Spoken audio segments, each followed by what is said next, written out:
Well, hello, everybody. How are you all doing? It is good to see you. Hello, Shadows of Life and Key Squared. It's great to have you here. Welcome. It is Stealth Space Sunday. It's been a month. It has been a month since I played Mass Effect Andromeda on stream. Also, since I played Mass Effect Andromeda, because of the absolutely wacky sleep schedule and energy issues that I have had, it has been a month. So I will have no idea what's going on when we hop in, except that I will, because I played the game before. So it won't take me as much time to get back up to speed on what the heck is going on. But how are you all doing? Shadows, you have Fate coming up soon, right?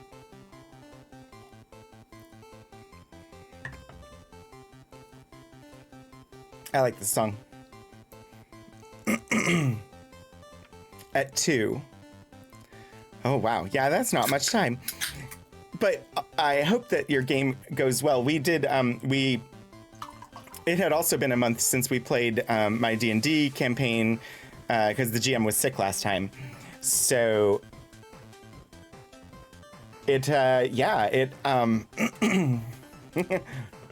we played. We're in a Dwergar fortress now, because we had time that we needed to wait while the Lathander religious crusade that we instigated and brought north to the 10 towns prepared. And we discovered that with all of our current level abilities, traveling in Icewind Dale, not really difficult for us. A journey that would have taken like weeks early in the campaign took us like 3 hours. So we're like, okay, let's go take care of this thing. Yeah, so fun times. Ooh, I survived yesterday's academic outreach program. Sorry, just those 3 words together does not give me good feelings, followed by long Zoom meetings. Oh dear. But now I have a quiet afternoon to watch streams and do GM prep for the coming week before playing in the second half of a one-shot at 5:30. I'm glad that you have happy things to consider and look forward to. And you hit the farmer's market this morning. Afternoon will have tasty vegetables. Woo! You're doing GM prep. What are you GMing? I could just assume that it's D&D, but there are so many other TTRPGs that... What are you GMing? I've DM'd one shot of D&D, and I have GM'd one shot of Spy Game 5e, and I've GM'd one shot of Cypher System. And I honestly, had you asked me before I listed those, I would have said I'd only GM'd 2 games, but I realize I've done 3. The Streampunk one shot? Yeah. This week it's D&D, though you're hoping to run some Monster of the Week next week. I have read the rules for Monster of the Week. I've read PBTA style rules, and I struggle. I've never had a chance to actually operationalize them, and I think it will take me operationalizing them to actually understand them. Because I'm used to rule sets that dictate and say, here's the list of things you can do. And I get the sense that Monster of the Week and other PBTA games don't do that. You have certain things you're good at that are listed. You have certain categories of operations, but they're just categories. And you basically decide, I want to do this thing. And then at that moment, you figure out how it's governed by the rules? Is that... I don't know. I'm so confused by them. I really just, maybe I need to, I don't know. I feel like I need to like experience other people playing it while I have their character sheet in front of me, or have somebody who understands it run a game that I play in, because I just have not been able, from reading it, to grasp how it functions. That one, because I'm interested. I almost was in a Monster of the Week game. It was going to be a podcast game, but then it never went anywhere. So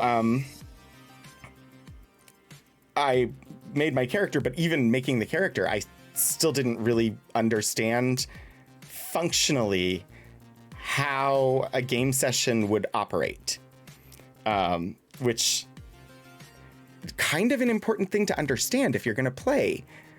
And I don't know why that rule set for some reason has just been one that I just can't seem to get my head around. My returning game is Homebrew. The in-person one that's starting up is based on third-party module, Ruins of the Grendel Root. Interesting. Would not have been ready to GM Monster of the Week if I hadn't both played and watched people play extensively beforehand. Yeah, and I think it just operates differently than the games that I have played, and that's part of why I'm just not getting how it works.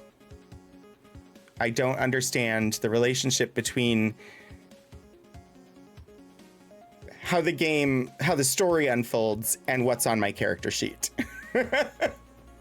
I'll figure it out eventually, but hard mode for your first DM game and was homebrew setting and adventure. Oh, I mean, I've never done a module, like, as a GM. I'm playing my first ever module right now. That's the Frost Maiden game that I play on Saturdays. It's the first time I've ever played a module. Everything I have ever been in, everything I've ever played has been homebrew. And so this is like, playing in this module was the first time I ever played in Faerun in D&D. Because I'd always just been in a like homebrew world with a homebrew story, and I've never, this is the first time I've done a module. And then for my games that I ran, I wanted to play an alien game. And I offered to do a one-shot for my D&D group. And it was a D&D one-shot, a D&D 5e one-shot. And it was about a year before the Alien TTRPG came out. And I went and found stats for the xenomorphs and for the synthetic to use in 5e. And I ran a one-shot where they were on a planet that was basically a D&D planet, fantasy, high fantasy with magic and whatnot. And they were all members of a guild, and the guild sent them to investigate an object that fell from the sky. The name of their guild, I didn't tell them until they discovered certain things in the game. So that was the reveal point when they got to the little village near where the crash site was, and were investigating there and entered essentially like the infirmary. And then they were attacked by facehuggers, and that's when I told them that the name of their guild that they were members of was Wayland-Yutani. And so basically it was a high fantasy D&D type world that Wayland-Yutani had a presence on for years, and the crash, they knew what was on the ship, and they were sending people there to recover assets, and their contact that they met in town was a synthetic. I think it was a David. And yeah, that was my one shot that I ran in D&D. It was an entire Alien campaign, but it was D&D one shot in 5e. Only 2 of them ended up being implanted. And because the way I interpreted the rule set within a D&D context, they managed to do greater restoration in time. They didn't actually end up hatching a xenomorph from their stomach. They ended up blowing up the ship with one of the nuclear warheads on board. But when they got back to the village, they discovered that they hadn't gotten rid of all of the xenomorphs, and the rest of the village had been overrun, and everybody there was dead, and basically the xenomorphs were free to roam the world. And that was the end of the game. So they succeeded, and they all lived. But prospects for the future didn't look so great.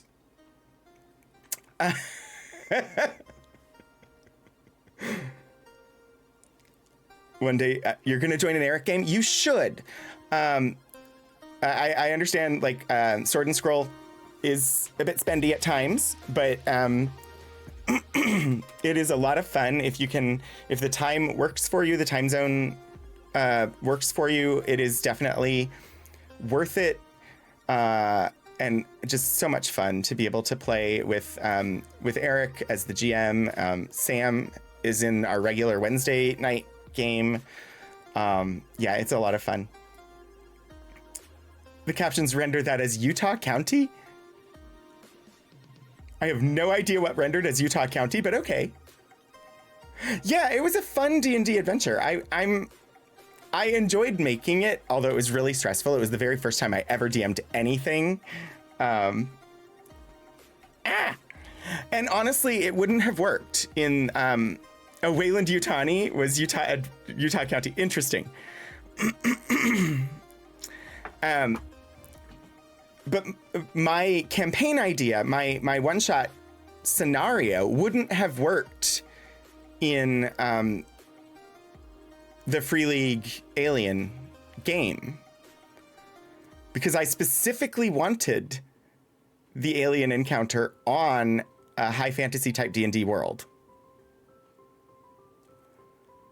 which really wouldn't work in the setup for the Alien game. So D&D 5e was the right system to use for the scenario I wanted, and it worked well. The spy game I was less good at. I found working with a 5e based game that added and altered a lot of rules like that somewhat difficult as a GM. I was doing that was for the Role of Play, the TTRPG series that the library that I work at did for a little bit on Twitch. And that one, the spy game one was based on it was based on the novel, John Brunner's novel, The Sheep Look Up. And so lots of environmental disaster, like dystopia elements to it. And it was a fun game, but it was very stressful to put that one together. And that one was streamed live on the internet. And then the third time was also streamed live on the internet, but it was Cypher System. And it was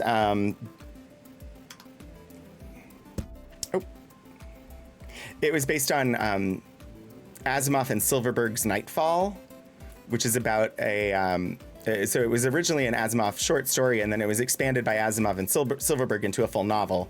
It was based on the novel, and it's a story where basically everybody is on a planet where there's always a sun in the sky because there are 6 suns, and once every 2,000-ish years, there's one sun in the sky that gets eclipsed by a moon they don't know is there. And they see darkness and stars. once every 2,000 years. And the story is essentially who are seen as a religious cult that are the survivors of the previous nightfall, and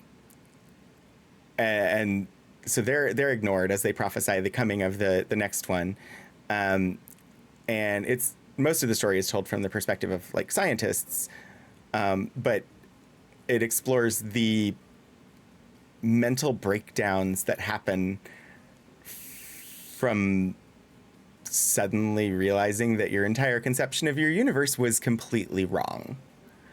And so it's various mental breakdowns. Some people recover, some people don't. Everybody is stunned and shocked, and society collapses. It's a great story, and it turned into an interesting adventure. So, yeah, anyway. By definition, if you know you're playing the alien game, there's less surprise / incongruity when you encounter aliens. Indeed, yes. Hi, Puddleglum. I should probably actually get the game up on screen, because we're going to space. I have digressed and talked about the games that I have GM'd, which was fun, but I should get this game on screen.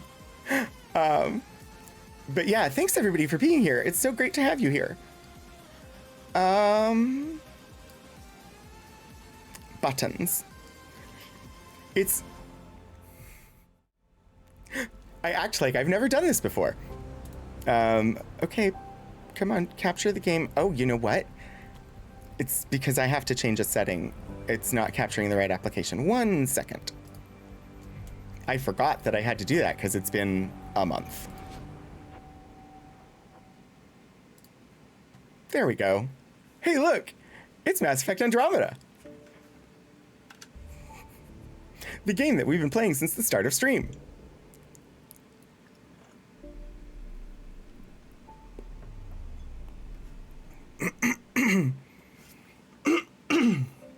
Sorry.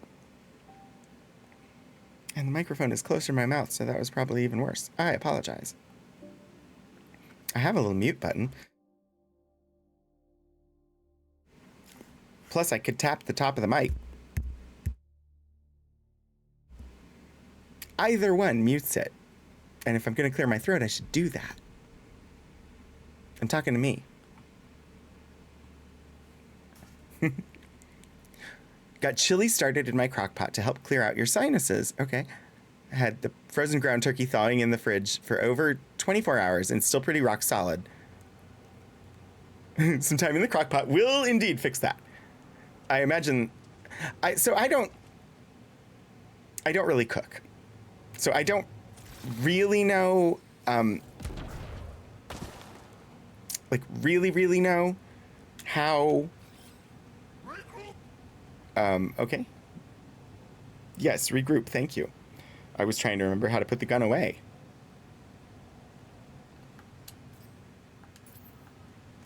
There we go. I don't really know how crockpots actually work, which is a weird thing to say, but is also true. That's what I was looking for. This is me remembering how things work, because it's been a month since I played. I would imagine that most modern crockpots, you would have the ability to set it for a certain temperature, and once it reached that temperature, that it would automatically know that it was done and switch to warm or keep warm mode or something like that. I don't know though. I imagine though, if you were doing a roast or something, you would need a temperature probe that was stuck into the center of the thing. I don't know how they work because I don't cook in that way. Check my tilapia fillet to see if it's defrosted for dinner. Oh. Is there a...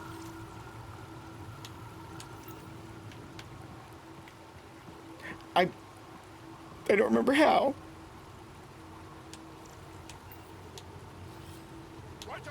Nope. That's not what I wanted. I wanted to crouch, but I can't remember how. Maybe I can't. Maybe it's just when I'm... Anyway, I'm being silly. Hi, everybody. They heat food up slowly so it doesn't burn. Can dry out food if you're not careful. Most crockpots have low, high, and warm. Mine has a timer that will automatically put it to warm after a set amount of time, which is nice. Okay.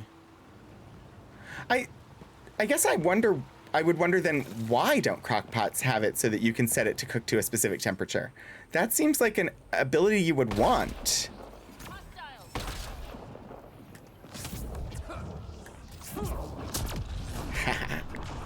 Oh, another one. I mean, of course there's another one.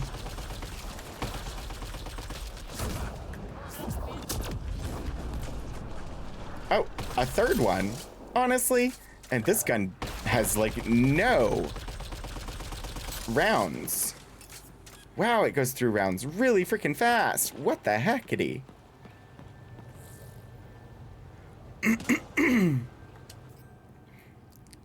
When I do a roast-like thing in the crockpot, I usually check it with a meat thermometer, but most of the time I use it for things where they're intended to cook until they more or less fall apart, like corned beef, or stuff like chili or stew that's meant to just be lots of small bits like that.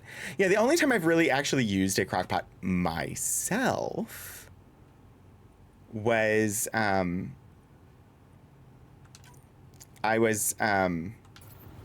I was making pudding from scratch, and it needed to be kept warm at the destination, and so I made the pudding and then I put it in the crock pot to keep it warm, because let me tell you,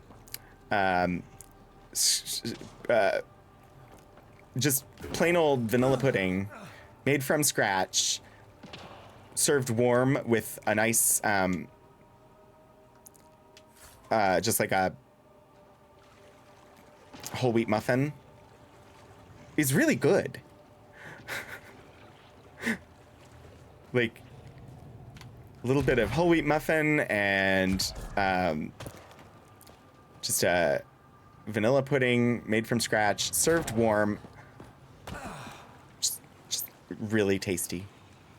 I don't make it very much because it's so not good for you. But it's one of the things I learned to cook as a kid, was the pudding and muffins, and it's one of the only things that I actually like cook.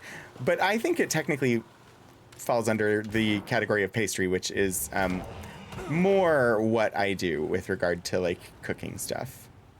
I do desserts, I do pies, and I do less of cakes. I need more experience doing cakes. I do pies mostly.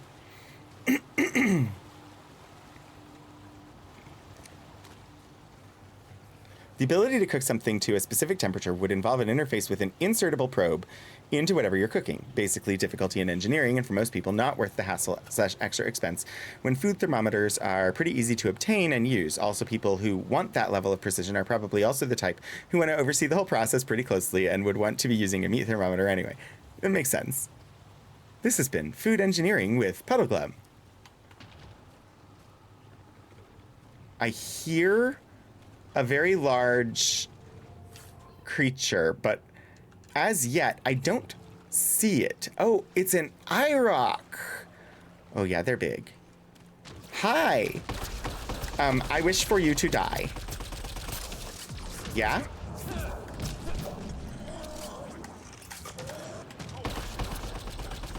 I know there's better ways, but he's targeting me, so getting behind him to hit the tender spots is hard. Oh gosh, yeah!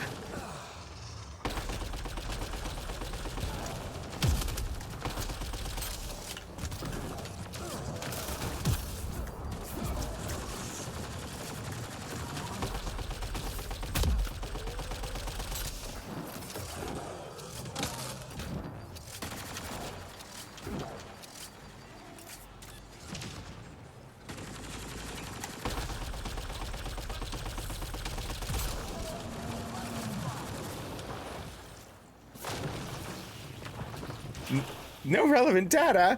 Aw, man, you have to scan it while it's alive, apparently. It's okay. There will be more of them. Many Many more of them. That's an ouchie fight.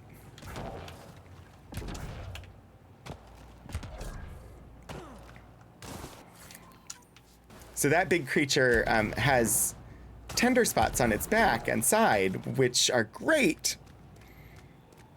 Except that it always targets the player character. So I don't know how I'm supposed to target the tender spots on the side when it's coming straight for me. And I can't dodge to the side fast enough to be able to shoot it from the side. And, you know, the two NPCs with me, they don't do a good job of targeting the sides. But whatever. Topic with Puddleglum. Oh, topic with Puddleglum. Giving over-detailed answers on various niche topics since a long time. Not because I'm really old, but because, yes, I've been this way my whole life. I mean, I didn't think it was overly detailed. I thought it was a good answer.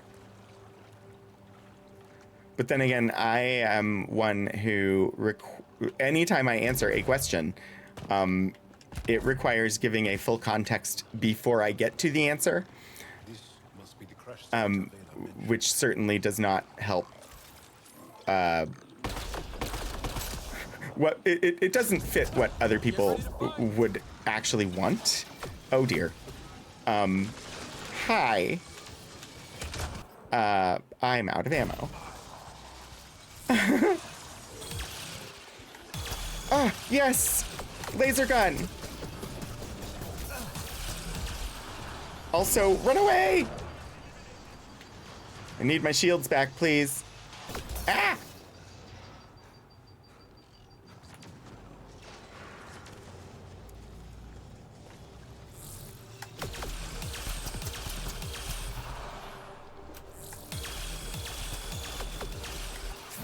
And come on. It's just one observer. Ah! Hi! Hello, Stephen Joyce. Welcome in. Welcome in, everybody, from Stephen's stream. How did the end of the stream go? I was watching and then had to bounce, of course. But welcome, everybody. It's great to see you. I should do a shout out. I love the Stephen Joyce rating. Nice people. Hi, you Stationify. Shout out.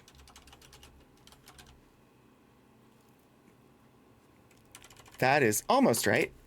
Did I do it? I did it! Yay! Yeah, if anybody's here who wasn't already following Stephen Joyce, you should follow Stephen Joyce because Stephen Joyce is an amazingly wonderful streamer who has a great community, absolutely supportive, very diverse and welcoming. And Stephen wears tiny hats. The tiny hats are awesome. The tiny hats were made by Stephen and by Anions. And they're puzzle games. And I think today was a dual puzzle game with Stephen and Anions both playing, if I remember correctly. I don't know. I was paying sort of attention. It was on, but it was in the background and I was doing things. But yeah, Escape Simulator, yes. Not House of Da Vinci, but so many puzzle games. And honestly, I find some of the best indie games by watching Stephen.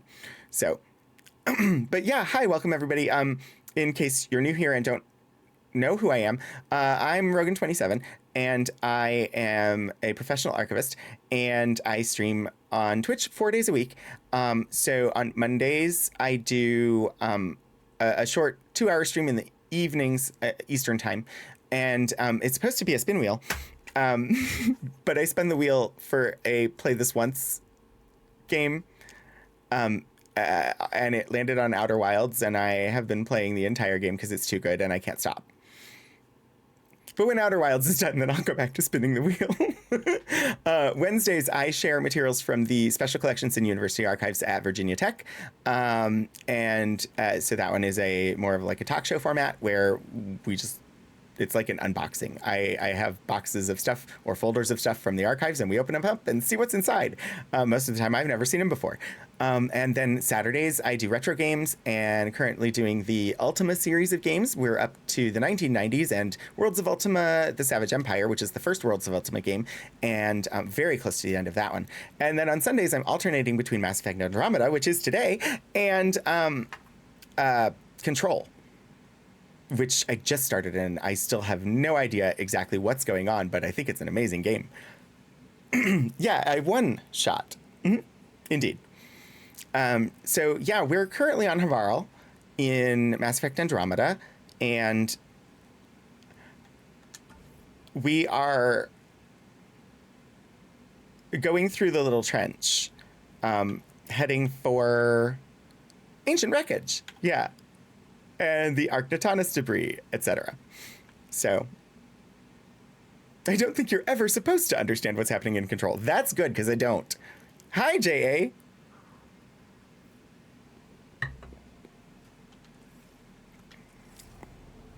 Control feels very much like something I have lost. Yes, I would say playing Control, it very much feels like I have lost all control. But I think that's the point. We are running a trench.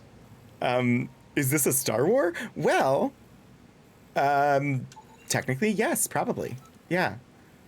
Not in the official, like, Disney-owned Star Wars universe, but Mass Effect definitely is a war in the stars. Themes in my video games. Oh, health! Look, I got health. I miss the original trilogy and having health packs with me that I could apply.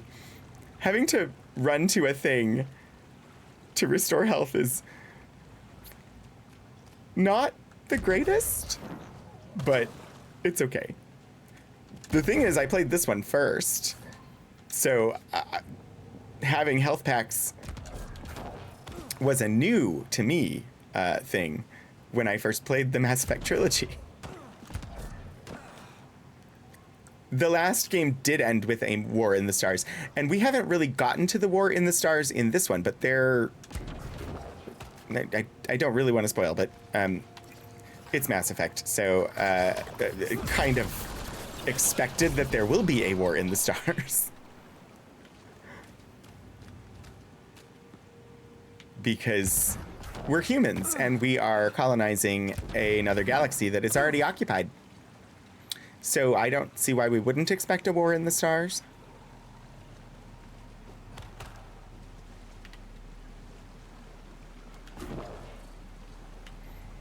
Although I do have somebody with me who is one of the native indigenous folk of the galaxy that we're in, and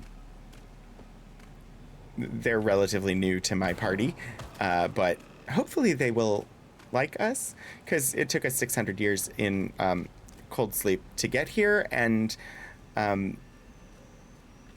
if you've played the original trilogy, you know there's not really necessarily anything for us to go back to. We don't know, like, going back doesn't seem very much of an option. So at this point, we came here as colonists, but maybe we're actually refugees. I'm really curious about what Mass Effect 4 is going to be like.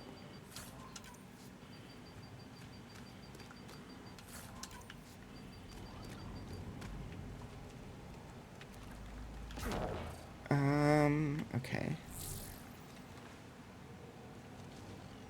More remnant. Ooh, give me the nickel. I want the nickel.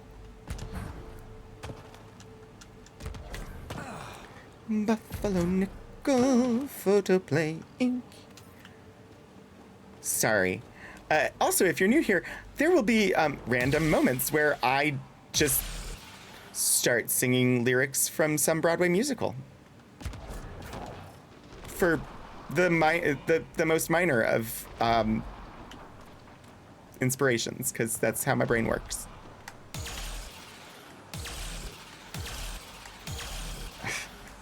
Badly positioned to be attacking this observer.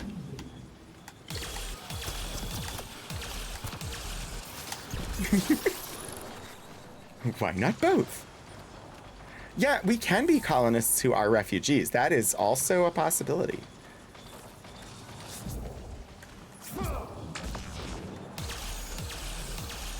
I think that was what you were responding to, but Okay, I wish I remembered what button would reload without having to actually, like, shoot the gun.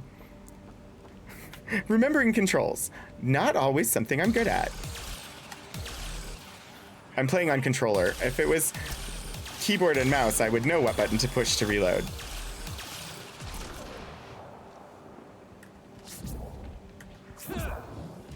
Ah.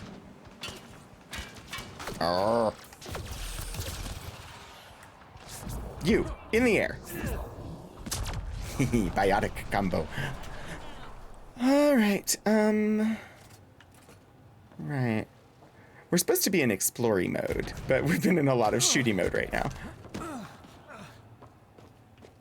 Which, I guess, shooty mode and explory mode are sort of the same thing in Mass Effect.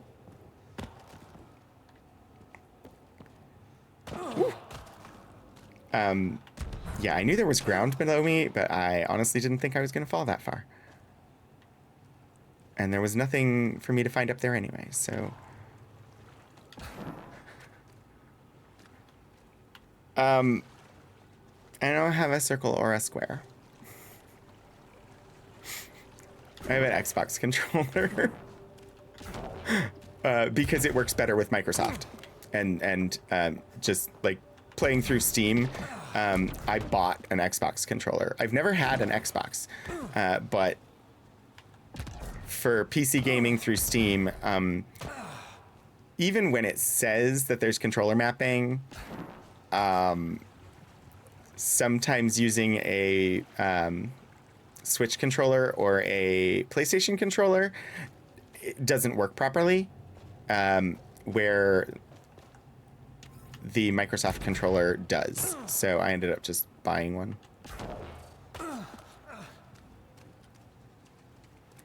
Yeah.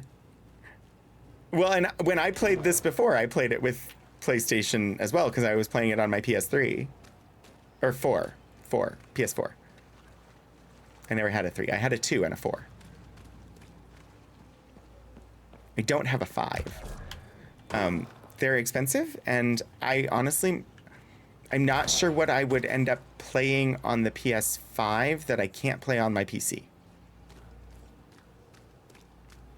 So I haven't seen a reason to buy one.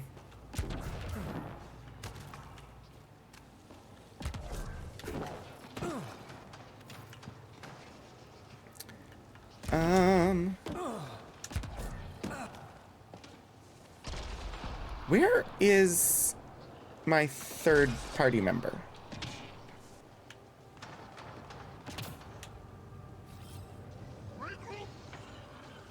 Please regroup.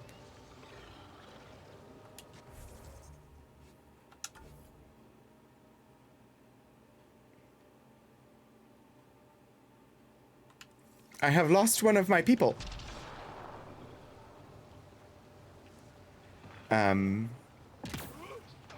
I said regroup, and you... Oh, you were already up there. Okay. I was like, where did you go? Oh, geez. It's Remnant and dinosaurs. I saw the real core. I didn't see that there were Remnant here, too. The Remnant are more of a problem than the real core. But also, jeepers, I need ammo.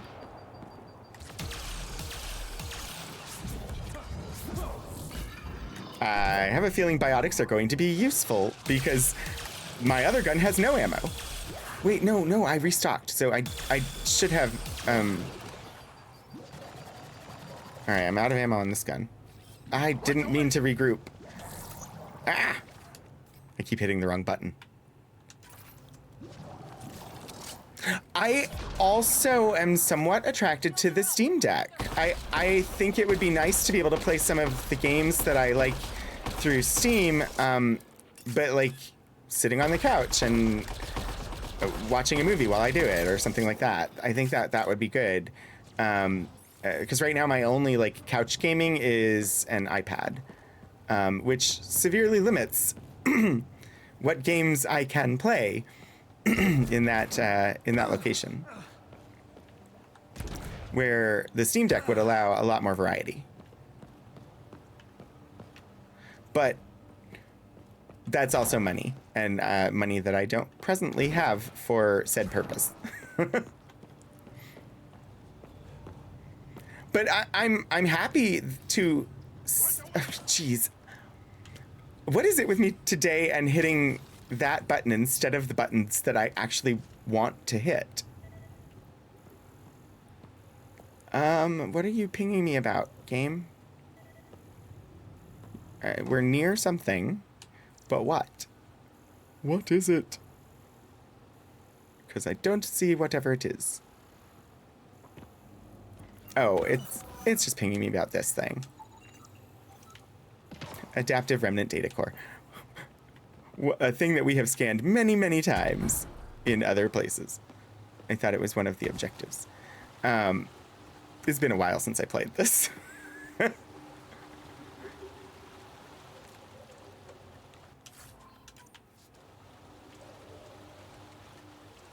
Alright, we're gonna need to go over there in a second. Let's check the other side for collectibles. Actually, I want to restock my ammunition. I still don't understand the in-game reason for why there are just ammo caches and health packs like just sitting out randomly everywhere on all of the planets, and that they're all compatible with our systems.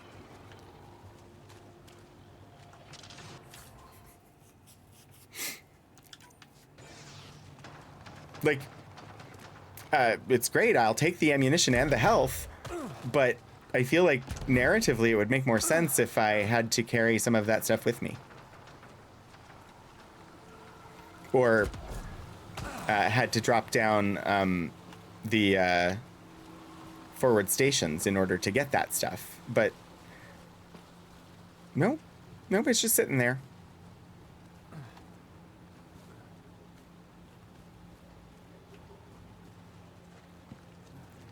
And so I don't really understand in-game. What is the in-game story reason that that stuff exists? Again, not complaining that that they're giving me ammo, because I need the ammo, but just not certain how it got there. Same reason why there are torches in dungeons. I'm just gonna let them fight the dinosaur for now, and I'm gonna look at, because it's bad guys fighting bad guys, and so I'm gonna ignore them for the moment, and the Reapers sometimes head over to Andromeda and are big on universal design.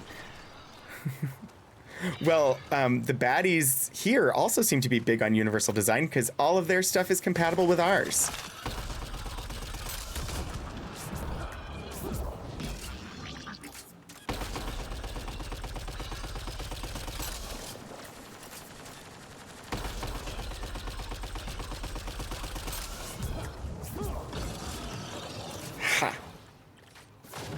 All right. It's also Dino Day Sunday, apparently, because I forgot that we were fighting on a planet that has essentially dinosaurs.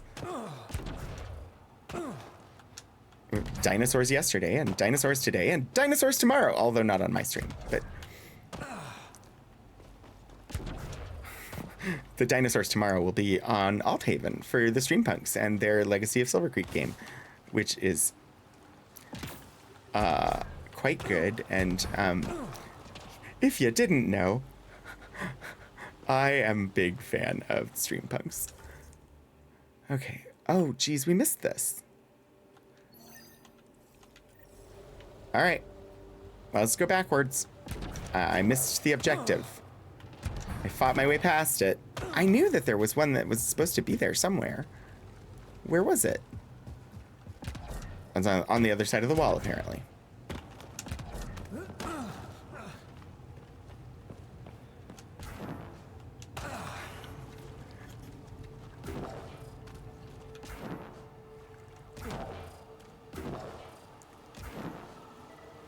Aha. Ooh, open container. Take items. Now scan. No! Why are my controls all backwards today? It's down to scan, not up. Archnatanis debris. Tagged for salvage.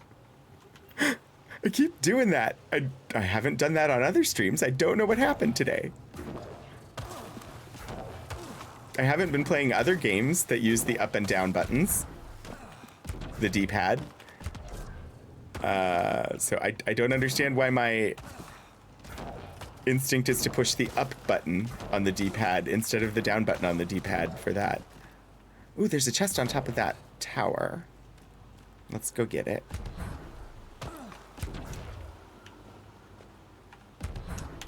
Ah!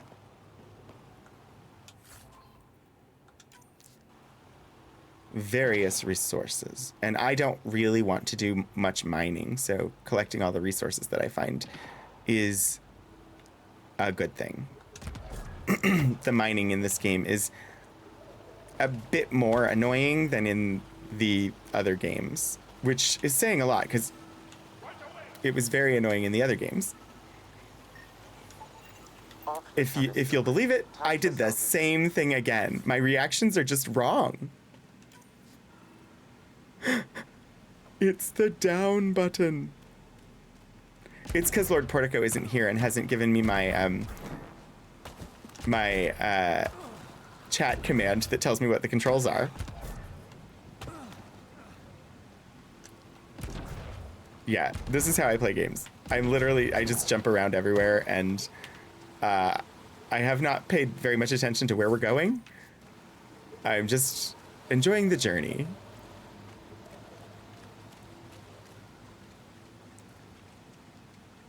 Okay. Ooh, it got dark. Oh, it's because we're not really. We're sort of outside, but we're under the thing. Hello, container.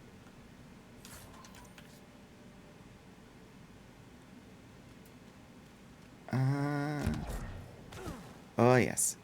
Door is big door. All right. So, what is the objective that's inside this door?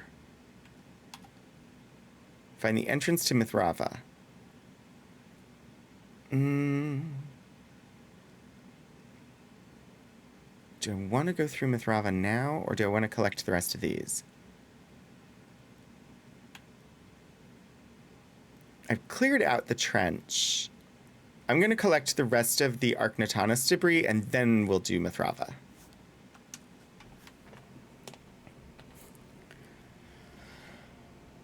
Because Mithrava is its whole thing.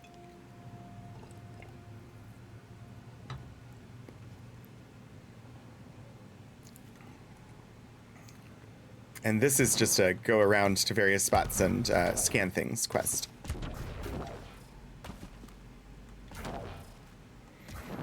We don't have our ground vehicle on this planet, I think because the jungles are like too thick, but it means lots of running and jumping.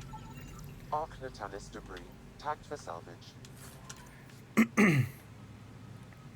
And we will be taking a break here, like a 3-minute break for some ads to run in just a couple of minutes.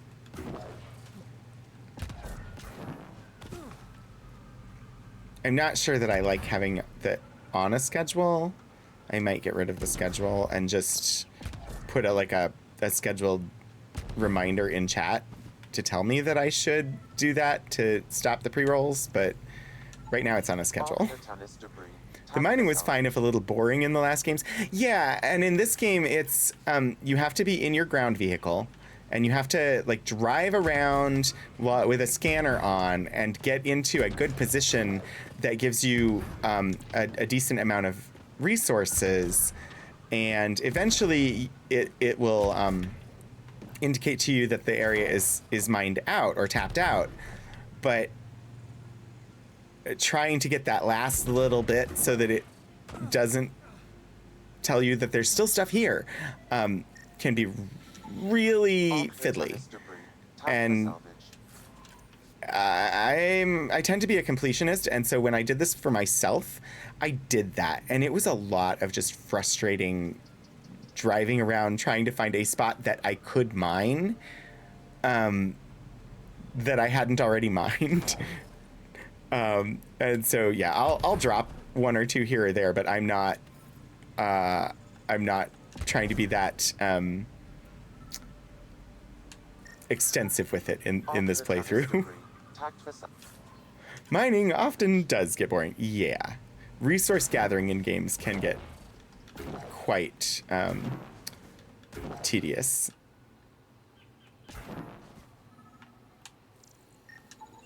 Arcnatanus debris. Tagged for salvage. Okay, I think there's one more Arcnatanus piece, but the ads will be starting here in just a second, so I'll pause it there, and then when we come back, I'll grab that last piece of Arcnatanus, and then we'll head for Mithralva. So I will see you in a couple of minutes.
Okay, I think that the ads should be done. So we can head on over and get this last piece, and then we get to actually like do sort of like a quest objective.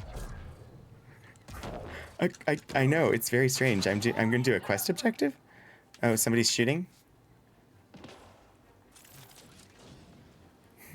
Ads are done. Yay! I have tried multiple things various times to try and figure out what I want to do to deal with the fact that ads are going to happen. And I'm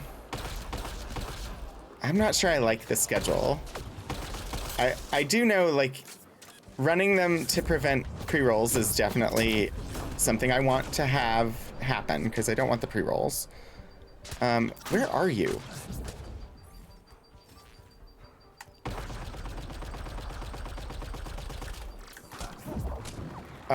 This is bad.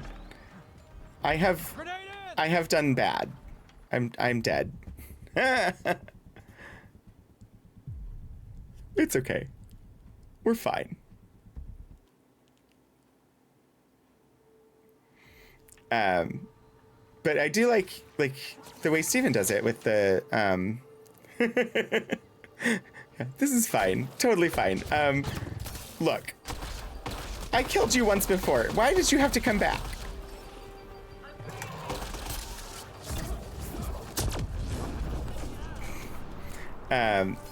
The planning to go like and do them once an hour is a good way to do it, and it feels too restrictive having it automatically happen. I don't like it. Ah, Ryder, it's been a while since I saw you in my realm. Yeah, we named our Ryder Flynn Ryder because, why wouldn't we? Flynn Ryder is a fun character from On to the next one. Rapunzel.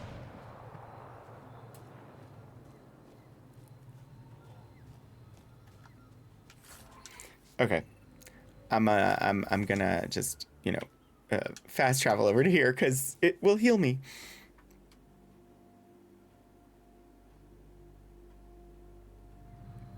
Ah, full health, full ammunition. This is not my preferred weapon either. I like the ray gun. Okay, this direction.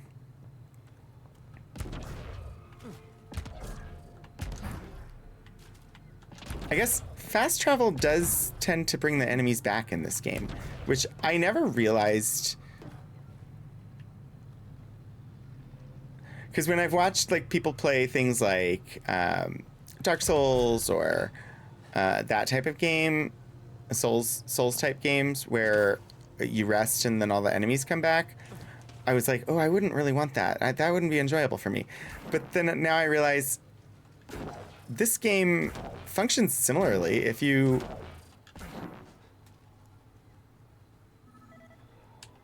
like, the enemies come back and Indicate all Turian wreckage on Yeah. the mall has been found. Good. Tell our salvage teams but not like to get busy removing them. as bad as the because you can clear areas and they stay relatively cleared, but then you get additional bibliotech. Hi, thanks for the follow. Finn, not the writer I normally see here. Yeah, Flynn. But yeah. I named him Flynn Rider after Disney's the character in Disney's Rapunzel. Which it's not Rapunzel. What is it? Tangled? Okay, we finished that quest. So our next objective is here. I'm just gonna boop over here. And the trench should be mostly clear because we cleared it out. It isn't gonna respawn all of those enemies again. So not Souls-like, but howdy folks. Hey Andromeda. It's your favorite Mass Effect game? It's the first one I ever played. I quite like it. I played it before I ever played any of the original trilogy. I don't actually know what that console... Are you kidding me? I didn't even know that... I've played Havarl many times at this point, and I never realized there was a console there to make steps appear.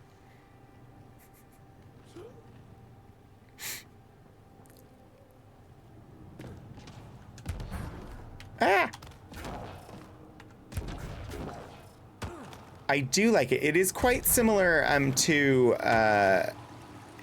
Dragon Age Inquisition with regard to story structure and stuff like that.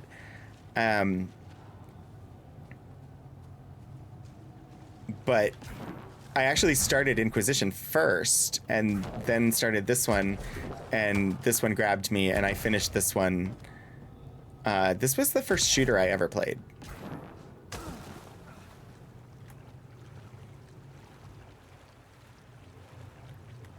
Well, modern shooter. I did play like Doom way back in like the 90s.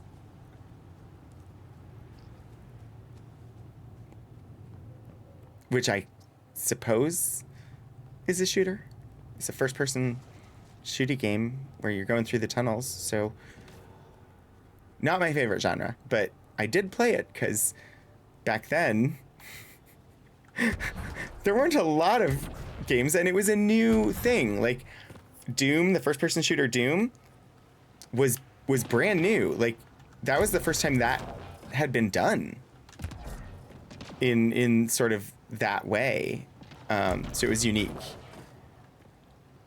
Love this trench. Could do without some of the enemies found here, but what are you gonna do? Yeah. Oh, I actually really enjoy the trench too. I don't know why, but I like the vault puzzles too. Although some of them I looked up the answers for because they were taking more time than I wanted. And when you're playing it just for yourself, you should play it to have fun. Did I already go through this part, or where are we? Yeah, I already went through this part. I don't need to check all the things.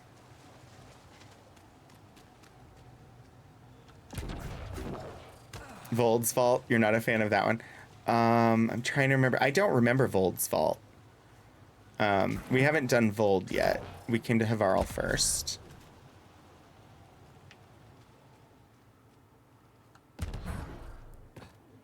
There's one on the Krogan planet that was bugged out the first time I played it, and the only way that you could get the quest marker to go away was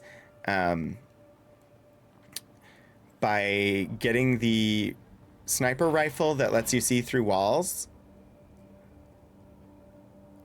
And that you could use to like target enemies behind walls because the door wouldn't open. So you couldn't get inside. But you still needed to kill the enemy in order to get the quest marker to go away. So, yeah. The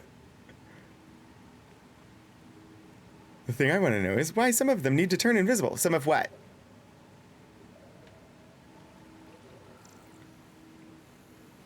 Okay, we got a door over there. I'm trying to remember. It's been a long time since I was here and did the Mithrava portion.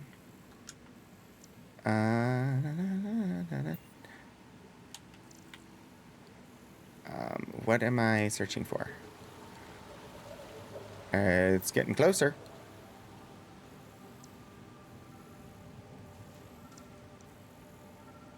Is that it? Is that what I'm supposed to be? That's not what I need to scan. All right. I'm where I'm supposed to be for whatever I'm supposed to be scanning. Whatever it was trying to tell me about. But that doesn't mean I've seen it or know what I'm looking for. Hi? What was that? Hello, noises. I don't know what I was supposed to find. Apparently, I found it. Oh. Console. The creatures here. Oh, yeah, some of them can turn invisible. Got it. It's for fun. Okay, cool. I found the entrance to Mithrava. And now I need to reach the top of Mithrava.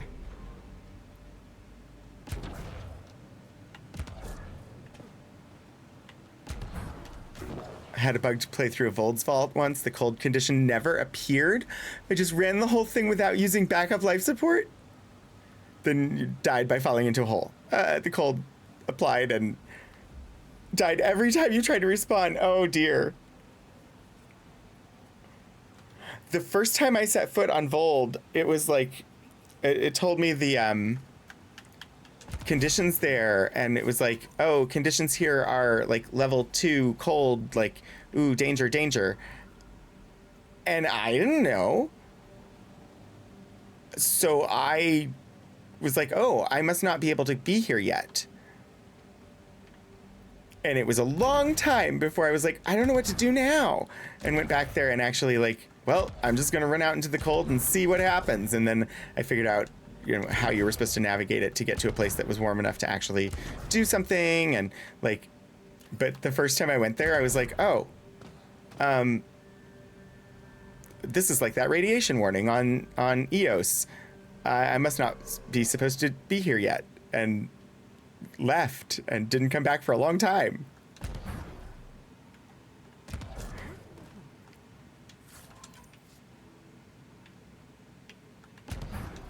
Because I had literally never played any of the games. It was the first time I'd ever played a shooter of this type.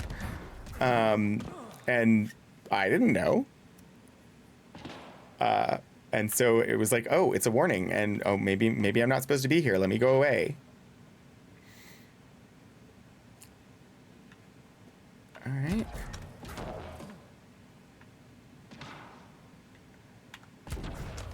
Up. Ascend into Vold. No, sorry, this isn't Vold. This is Havarl. And we're going into the... Anyway. I have too many words in my head, and they just came out of my mouth without thought. Because that happens. Okay.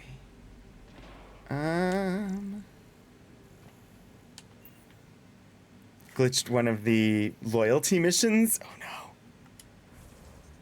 The comment went away. By going backward through a ship, you weren't able to get back into the ship. Oh dear. A lot of the fun of Andromeda for you, once you got used to the different mechanics, found I preferred them to... Yeah, I do like a lot of the mechanics in the game. That is for sure. The one that never made sense to me and that I'm just like... Let's give this a try. I wish that I had the health packs from the original trilogy, instead of having to find health sitting somewhere to be able to heal up. But that's a minor thing. But it was definitely one of the things that I'm like, narratively, I don't understand why there's just health lying around all these places. And mechanically, I like the other system of carrying health packs with me a little bit better. Because then I can control when I can heal.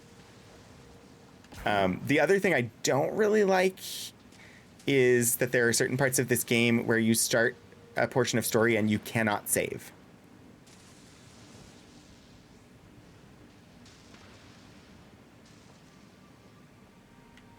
Which, No one's afraid of heights, are they?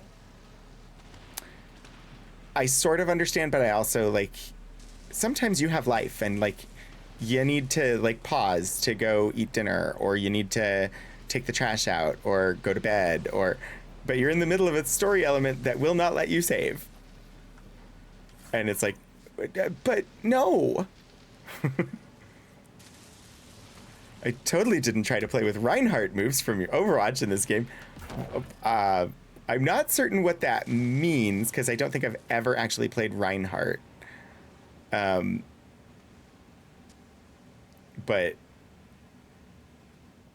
that's kind of funny. All right, yes, I see gravity well, but what's behind here?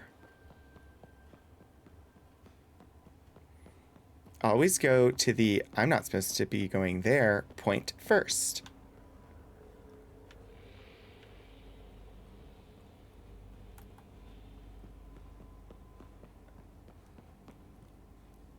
Currently on my 19th Andromeda playthrough. Amazing.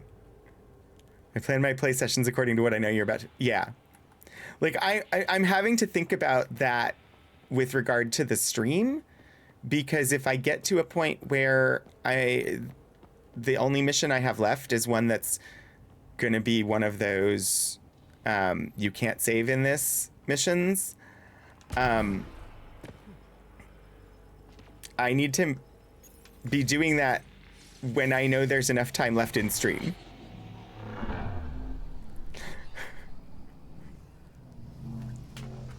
Didn't give myself a large shield, a flame attack, and a hammer as a vanguard.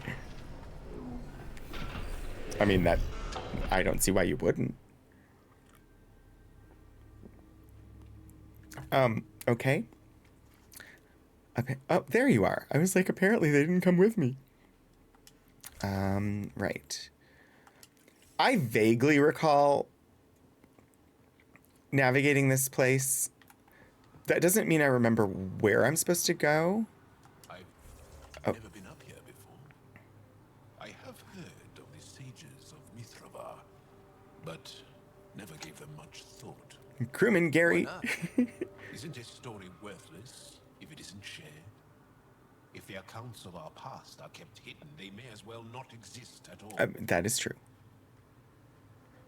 Hi, Detective Zen. Crewman Gary, you know from Deck 15, mistook a psionic device from a previous prank as a fancy hat. There's now a cue to the ship's counselor because the crew can't get Gary's atonal off-key version of Baby Shark out of their heads. No! Do, do, do, do, do.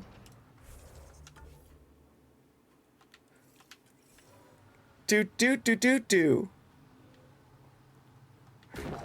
Baby shark, do, do, do, do, do. I have actually seen, I think...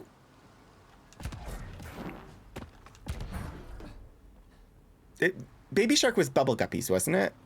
I don't know. I've seen like 1 or 2 episodes of that because I had young nieces and they were visiting my dad and I was at my dad's place and it was on the TV, and I was aware of Baby Shark as a social phenomenon before that, but that was the first time that I actually encountered the actual song, and it's cute and ridiculous.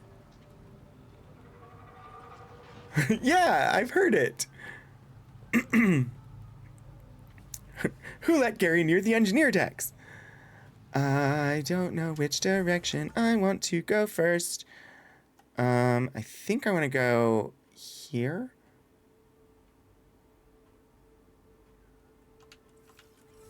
Oh, I don't remember. I mean, it's okay to not remember, but I do remember that there was a thing that I was like, oh, I'm not going there first, and then turned around and went back for it because it was not the main objective. I think it was this direction. Oh, hi. Oh, hi, after 7 months. I don't like the nullifiers.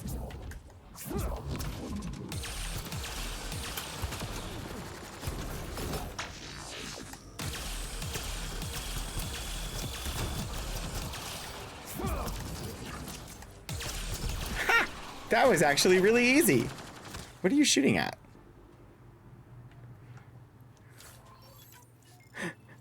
Crewman Gary needs to be on some kind of infiltration mission team because he keeps breaking all the security protocols we have with unnerving ease. Because he's a fool, and can't foolproof anything.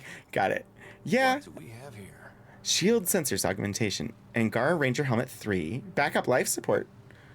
And a soil reducer? I don't know what the soil reducer is, but we got some armor.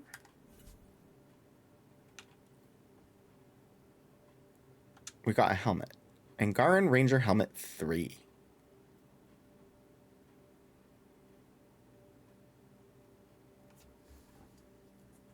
Cool. I can't put it on right now, though, so... Oh, wow. Apparently I leveled at some point, and I have points to spend. I didn't notice.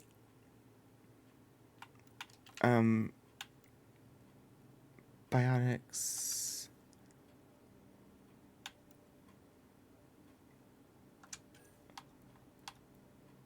Damage and force or radius. Pull. Duration. Wait, was I was building to something, wasn't I?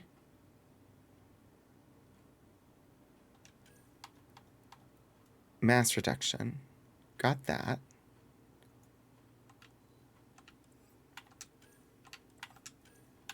There was a reason I was going into these, and I don't remember what they were. Spare ammo. Weight.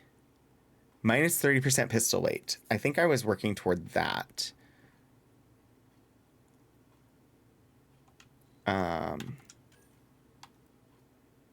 Assault rifles. There's also sniper rifles, which is good, because I have a sniper rifle. But yeah, I'm gonna do the weight. Oh, I could do the weight and the sniper rifles. Mass reduction? What a rude upgrade screen.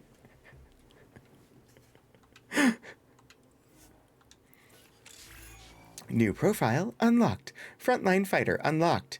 The Vanguard profile is now at rank 2. Pioneering Seeker unlocked. The Explorer profile is now at rank 2. Okay. I should maybe look at those in a second.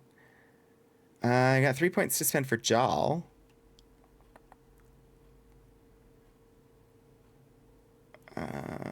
Energy drain. Effectiveness, sure. Why not?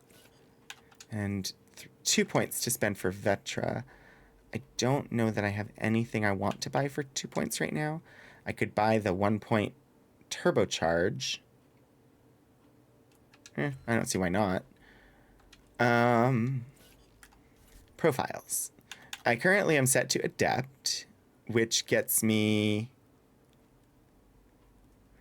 15% biotic force, 15% biotic area, 20% effect and combo radius. Biotic combos can set off additional explosions. Instead of a jump jet, you use biotics. Yeah. What did I just unlock? Level 2 of? Frontline fighter. Vanguards have an aggressive combat style, preferring to close in on enemies and deal heavy damage at short range. This profile reconfigures Ryder's implant and physiology in subtle ways, allowing him to absorb energy from enemies on impact and shunt that energy into reinforcing his shields. Boosts melee, which I never use. I don't even know what the melee button is. 15% biotic recharge speed, 25% power shield cost reduction, 15% mass shields, siphoning strike, biotic jump, and evades. Explorer. Jack of all trades. With abilities ranging from combat and tech to biotics, this profile reconfigures Ryder's mind and body to be as versatile as possible, permitting him to switch rapidly between firing weapons, deploying technology, and wielding biotic powers. Plus 7% weapon damage, plus 7 damage resistance, plus 20% tech recharge, 20% biotic power damage, 20% power restoration and defense, biotic blink. Evades allow you to quickly traverse a short distance, even seemingly passing through solid matter. Well, I don't know. Let's try it. It's up to rank 2? Sure.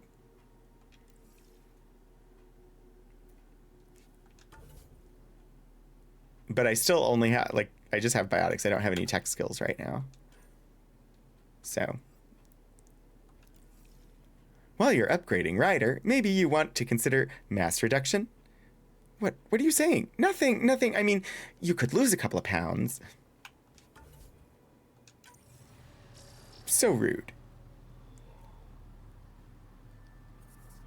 All right. Yeah, okay. Oh, that effect might take a moment to get used to.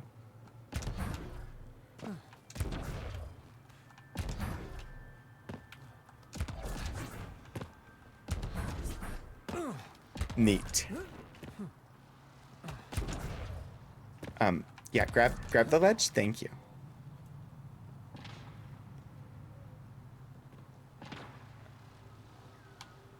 I'm so used to the just the biotic move forward, this whole blink thing.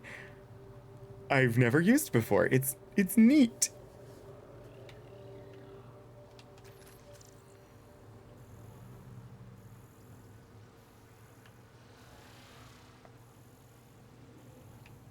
All right, give me the container. Ezo inlaid circuitry, rarefied filaments. And yeah. I'm gonna jump.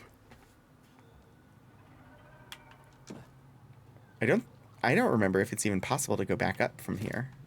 I think it is. It must be.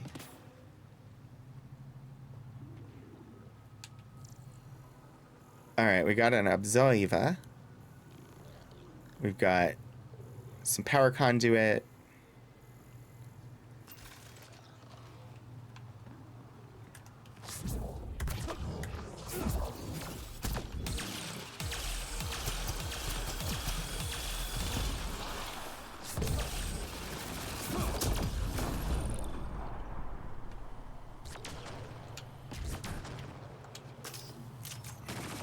Ah, there it is.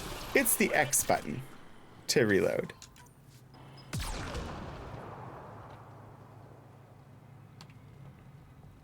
Why were you still shooting? They were all dead. Save your ammunitions. All right, we can go out there, I think. Also, hello, statue. That I apparently can't scan. Like, why? It seems like the statue is something we would want to scan.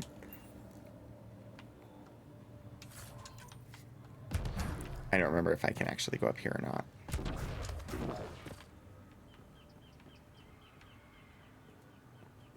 I mean, here, yes, but there. That was another thing I spent a lot of time doing in this game, was like trying to see, like, especially here, like, I don't know how to go up further. Was certainly a feeling I had many times.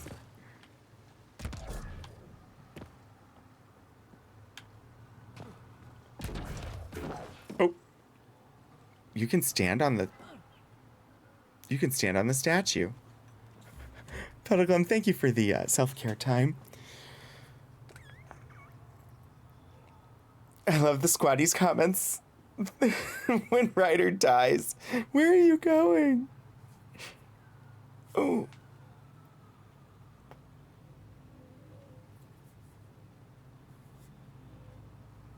I remember the first time I fought one of the... Nope, can't say it. It would spoil something that hasn't come up on stream yet.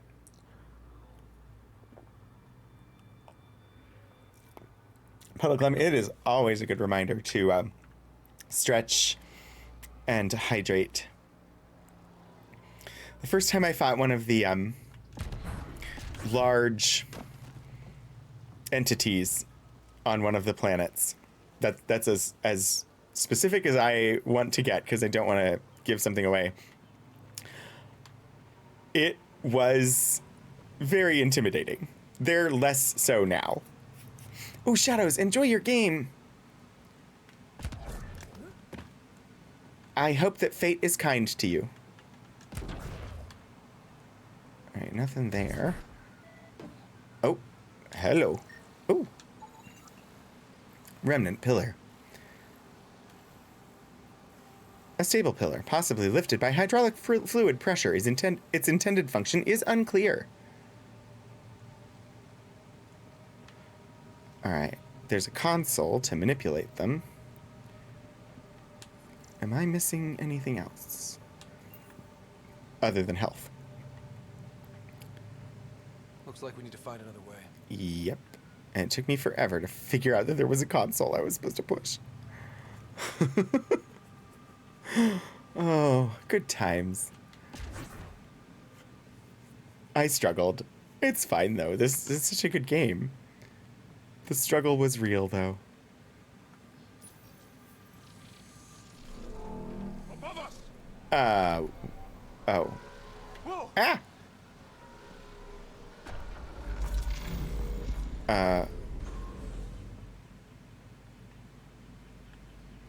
Really? I didn't notice that before.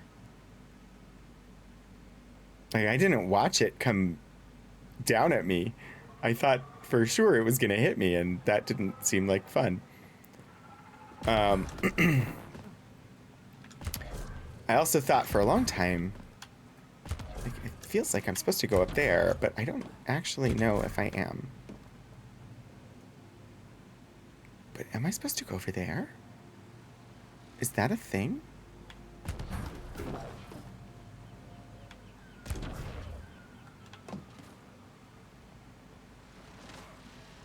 Maybe not. Okay. What is this ledge for? Why did this ledge descend? I never noticed that before. Be right, UK! Thank you for the 500 bits. As we approach Halloween, I hope all your bits are spoopy. Well, maybe not all your bits. That might be uncomfortable. Thank you. One thing I continue to have problems with in Andromeda is heights. I have a fear of heights in real life, and Andromeda is very good at portraying them. Indeed it is. What? Why? Doesn't it, like, what was the point of this descending? I don't need this. I suppose maybe I was supposed to climb to this and then use this to jump over there, and I just ignored it. Because I didn't need it.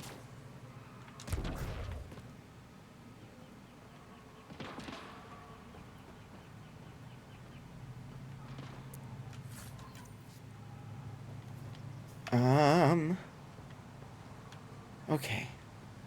Oh, it's so pretty. With the planet.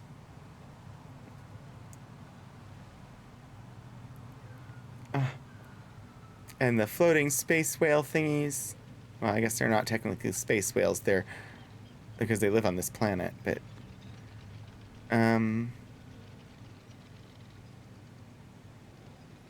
Alright, yeah, I need to activate that thingy.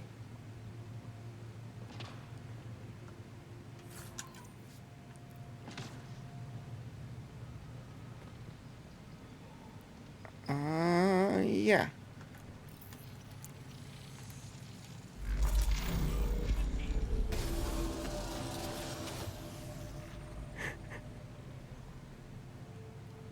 This was just like, is this some sort of weird power conduit? What is this thing that we just connected together? There is no answer for that. It's just a bridge that you make, but it doesn't seem like it's just a bridge. Like, we're using it as a bridge, but what is it really?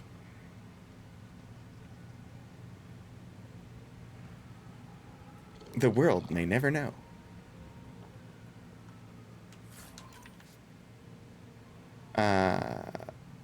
Observers.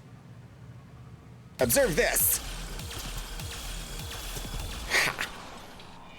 All right, now Oh, hi. Goodbye. You too. I don't like you. Go away. Go away. Go away.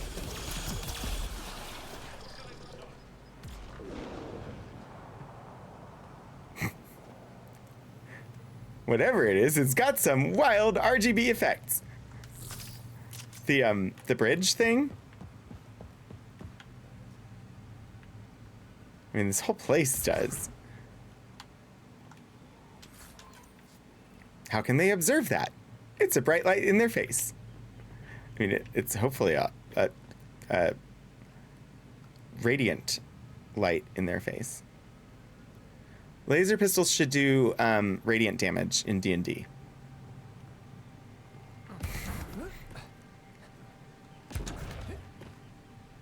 I guess? I don't know, because it's like radiation damage, essentially. Which to me would be radiant, wouldn't it?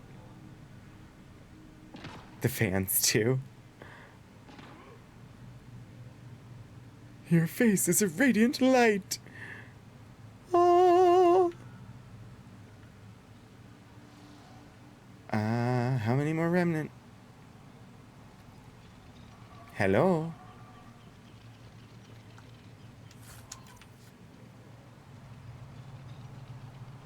Okay, don't need to go back over there.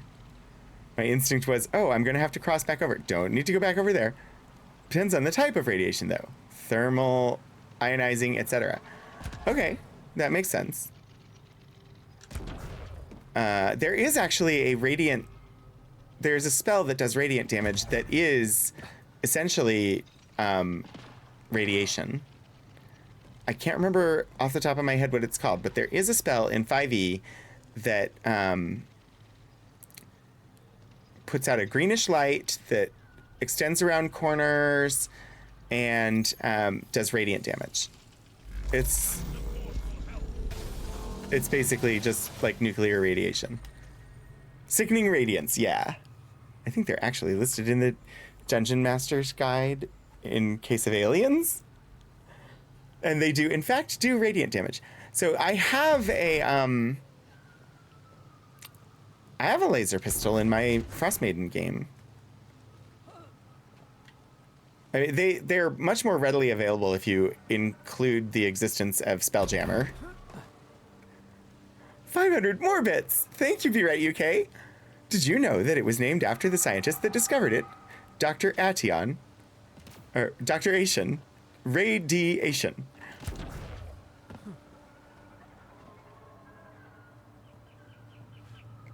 That one was ouchy, but also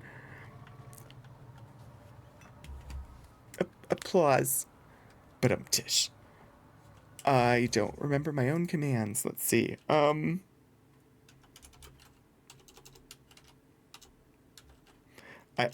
I rarely have to do this myself.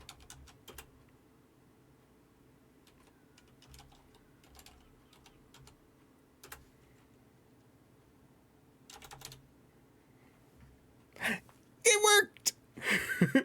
I got my command right. Our bugbear pirate rogue ended up with one. It was delightful. So I initially was playing a fighter. And we encountered an illithid on a crashed Spelljammer. And in the course of dealing with him, traded and got some laser pistols or laser rifles out of the deal. And my fighter was like, ooh, a new gun or new weapon. And technically fighter proficient with all of the weapony things. And every time I rolled to use it, I rolled crit fails. Look at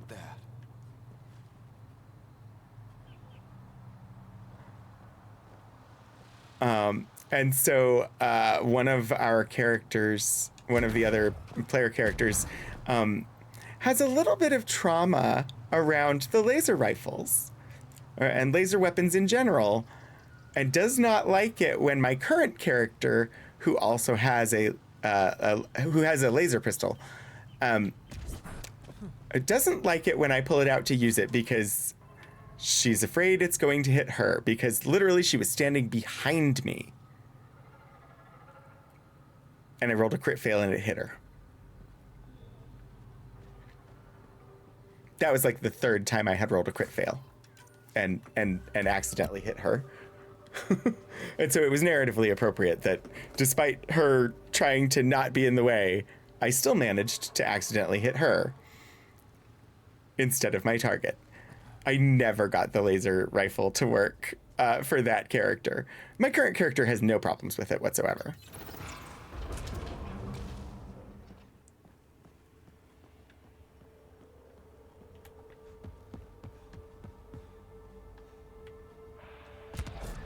But in order to use it without penalties, we were having to do some like test firing and stuff like that and figure out how it works, because it was despite being a fighter and having technical proficiency with all weapons, it was a weapon type that my character had never encountered before, so had to familiarize with it. And yeah, never really got familiar with that weapon.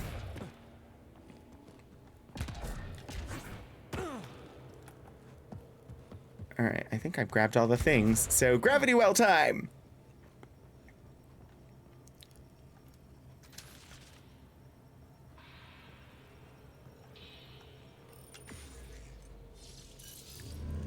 I would not enjoy the gravity well.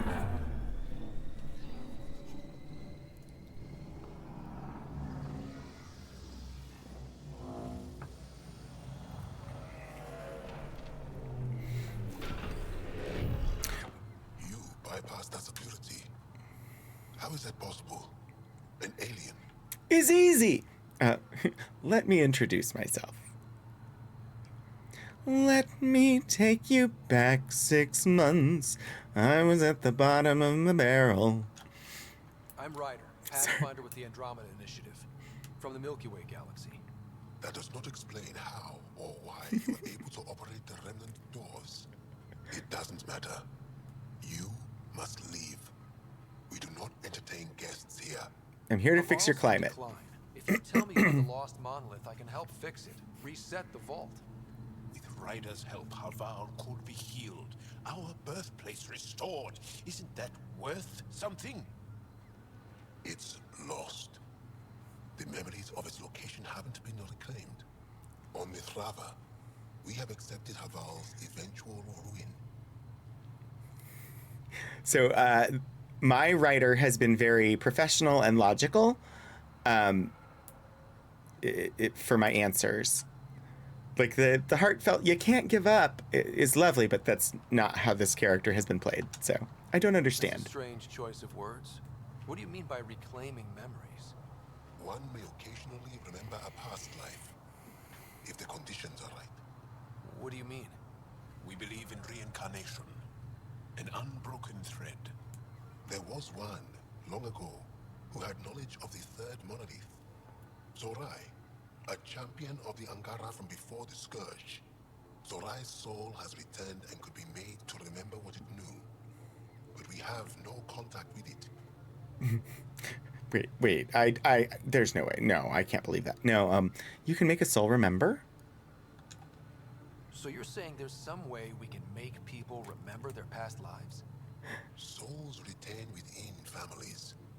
An object, heirloom, tied closely to that bloodline could cause memories to resurface. But it's not guaranteed. It has been known to happen on rare occasions in the past, with other souls. The only known heirloom of Zorai's family rests in an area with active remnant. No one has survived the journey. But perhaps you. Zorai's soul was reborn in Tavos, who is now a Roka. He recently returned to Haval on a mission. That's a complication. Roka. That'll be difficult. That's why you're here, Jal. They won't like that I'm helping you. This may be a dead end, but we have to try. I will send you the relevant coordinates. We considered Haval a lost cause. But perhaps now, there is hope. Ta-da! We bring hope. Is that how your writer got that blue eye?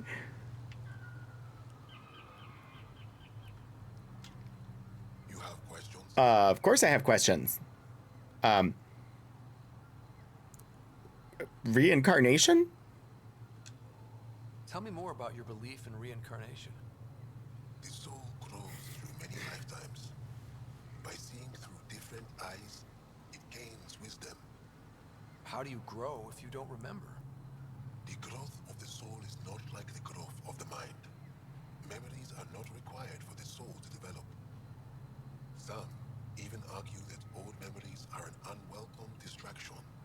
I could The see that. person may become fixated on what was, and their soul consequently stagnates. You mentioned an heirloom, an object you think will bring Zarai's memories back? Souls return within families. Sometimes the memories of the past can be recalled by an object meaningful to that family. We do not understand why or how this happens, and it has only happened on rare occasions. In all cases, the heirloom was ancient. Old Ankara tech from before the scourge. Bibliotech, I was sort of thinking the same thing. Like, we're not the right person to have this conversation. Suvi should be here. Tell me more about Zorai. The histories describe him as both scholar and soldier. A sculpture. He traveled the stars and gained knowledge from far-off places. There are even accounts of him having knowledge of the remnant builders and their machines. And the third monolith? Our legends say that Zorai sought out the monoliths after the scourge came. He died, and it is unclear if he accomplished what he set out to do. I feel like our sensors in the Tempest should be able to pinpoint where the third monolith is. 500 more bits. Thank you so much, Be Right UK. Dr. Asian was multi-talented. He gene-edited bioluminescence into some insects to create illumination. He called it radiant light.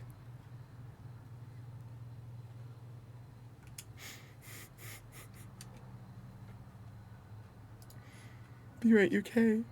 It hurts, but it's a good hurt. It's a good hurt.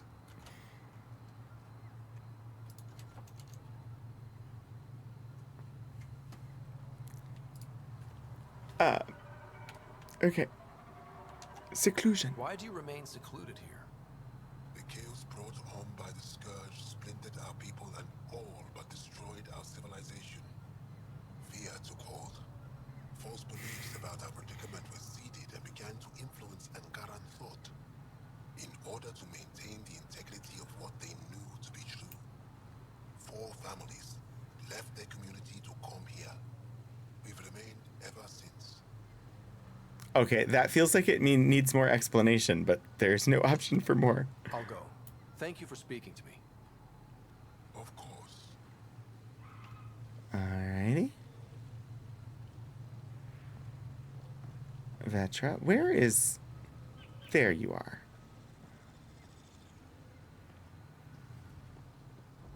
Oh, Automated forward activated. station. Deploying forward station.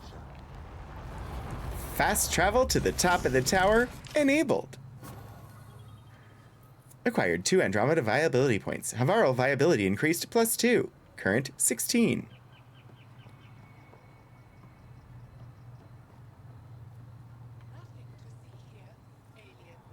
Nothing to see here, alien. Oh dear.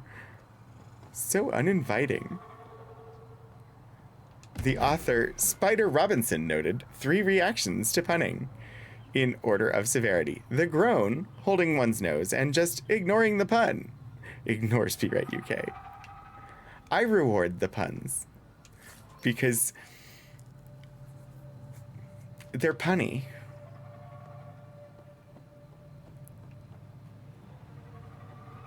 And as long as the puns aren't from pundits, then punny is good.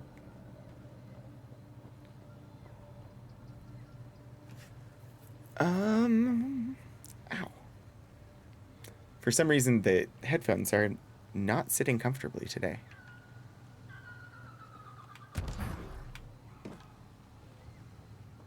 I know there's somebody here that's going to talk to me. Jeffro, the founder. Translated from Shalesh. After the scourge destroyed our civilization, chaos and fear ruled, and we lost sight of our true selves. Jeffro took us away from that influence so that we could remember the past with clarity. Clear hearts know who we once were, or who we were once. And clear eyes see who we are now. I do like the punishment.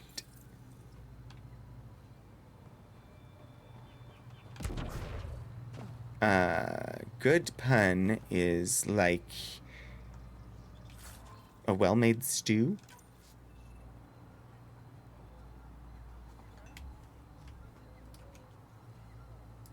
Some such? I don't know. Punishment is an easy one, so you don't get as many points. Shalesh sounds like the scientific name for drunk talk. I could see that. Yeah, oh dear. That's funny. Hello. Solar heater. This device is a heater, but also a source of artificial light to recharge Angaran physiology. Artificial sunlight, sorry. Important note that. Angaran Integrated Tech Node. Angaran technology demonstrates many key superiorities from design efficiencies to material usage. With research coordination between the initiative and Angara, these complicated nodes represent significant value. So, scouting out things that we can use for our benefit. Of course. Although technically I would assume that they would get to benefit too. Hi there, Sage Amurd. As death nears, it's harder to face the possibility that I might never see Amara again. Sorry to interrupt, but what's happened? Ahmad is ill. He hasn't got much time left. Ahmad, perhaps this stranger can help. If they've been to Palev, maybe they've seen something. Have we been to Palav? Apparently I have. I came from Palev, actually. The little research station? Research station. It used to be a large settlement. Okay, that. Amara moved them when she left Mithrava. Palev was overtaken by the jungle, remember? A few cycles ago. Everyone left. Oh, yes. I remember now. But that means Amara's gone. There might still be a way to track her down. All Dara keep records, don't they? If there was an organized evacuation, they would have documented the process. And the records would state where she went. Pala, that's genius. Where would they keep those records? Clearly we're the ones that are going to get them. Some kind of administrative building. If it still stands and the machines still work, it's a slim hope. I don't want to impose, stranger, but I would welcome any news of my sister. Yeah. Clearly I wanted to hold to track. Clearly we're gonna find the lost sister and whatever happened to her. Because we are the protagonist. And somehow my dad got here to leave a memory trigger behind. Sam, another memory prompt? One of your father's memories is now accessible. Return to Samnode on the Hyperion to investigate further. Who do you want me to kiss? I assume you wish for the kiss to happen with our wonderful new Angaran friend, Jal. Angaran sculpture, 90% unknown igneous hardstone, 10% iron, age approximately 300 years. Analysis, faint tool marks on the surface of this structure indicate that it was carved, not molded. Maran, our shelter. Translated from Shalesh. Kiss everybody! Give them the Captain Kirk greeting. Oh dear. The rest of our people have always mocked and despised us. When Jeffro decided we would live apart from them, we needed to be safe. Maran was able to use what she knew of Remnant to find us a home here, on the construct we called Mithrava, Sanctuary. The way they all live on this construct called Mithrava, the indication that it is in some way special, just makes it... I honestly don't remember where the third... I might remember where the third tower thingy is, but, like, I definitely would have expected it to be here on Mithrava.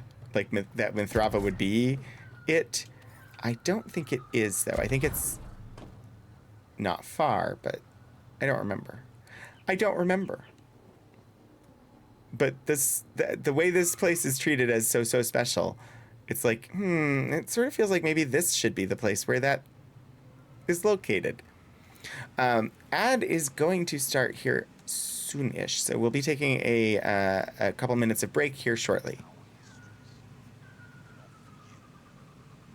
Apparently the data modules record their histories, and they are not for me.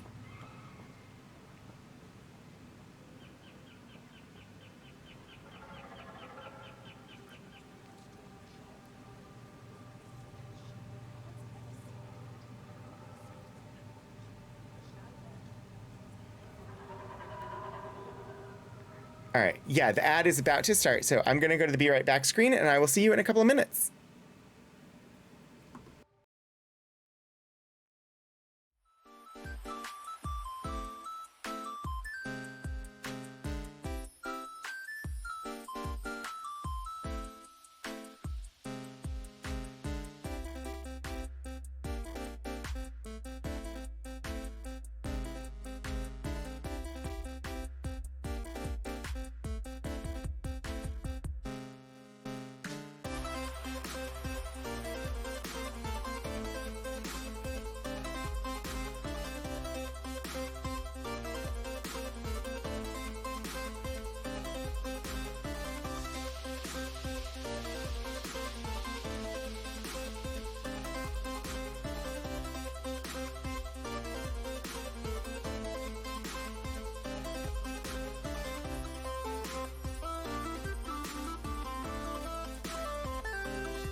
Okay, we should be back.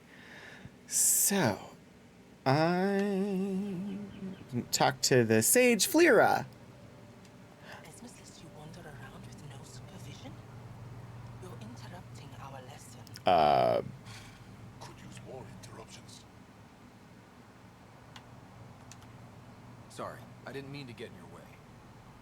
And yet you're still here.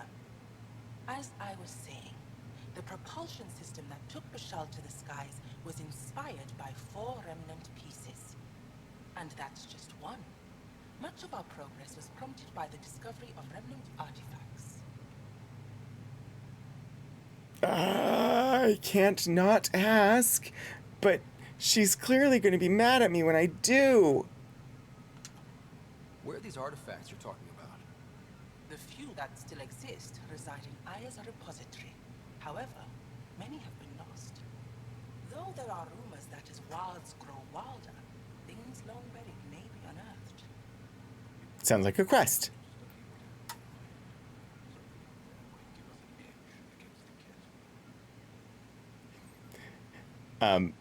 Yeah, Jal, when you talk behind me like that, I barely heard it. I'm sure Stream didn't hear it at all. You believe the Angara learned crucial scientific ideas from the Remnant? It is not just belief, it is a matter of record. Some artifacts were even left in unfinished states, likely to demonstrate how they were put together. Okay, maybe they were just unfinished because they were unfinished when whoever the builders were died. I think I'll leave you to your lesson. About time. Rude.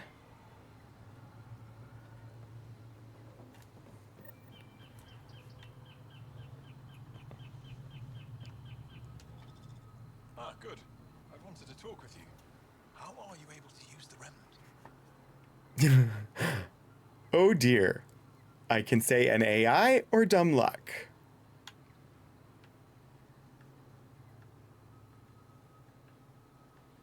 Yeah, I'm gonna be honest. With an artificial intelligence that helps with analysis and translation. So that's the trick. I wouldn't have guessed.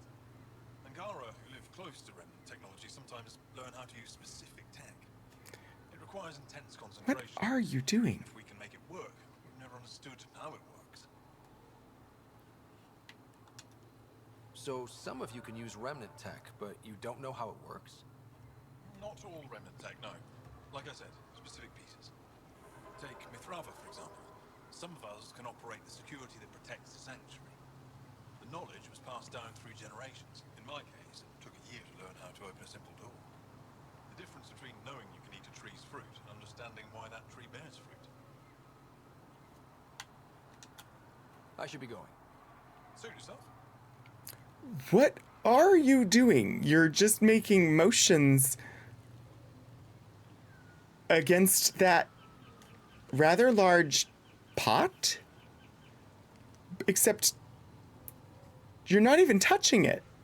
What are you doing? You're acting like you're manipulating technology, but there's nothing there.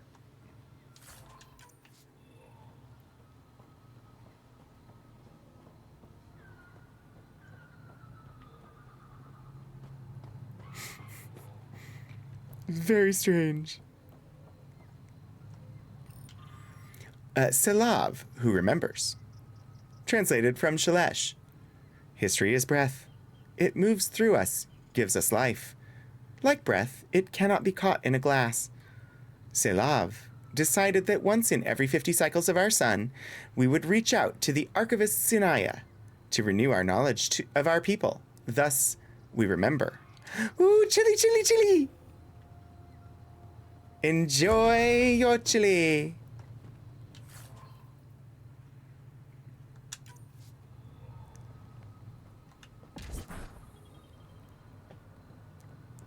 All right, we have not done the center. Is there are statues, but I can't, they don't have like text. So, okay.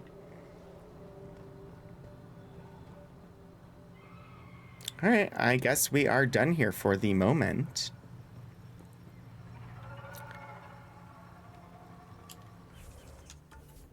No, I meant to do map.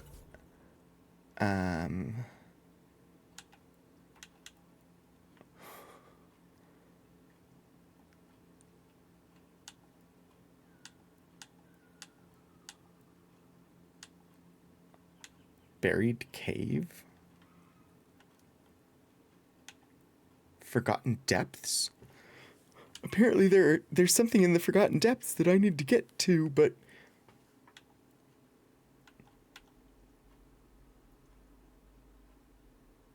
I don't know how.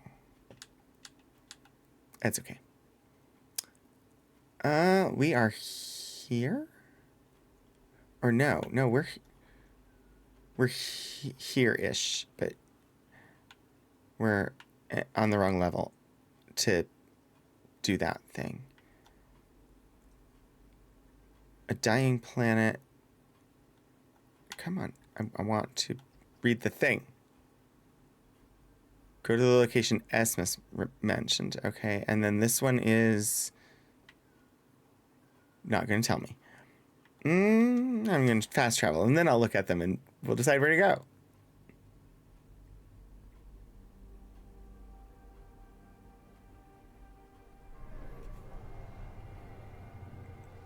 Because I'm currently tracking a quest, am I not? I thought I was.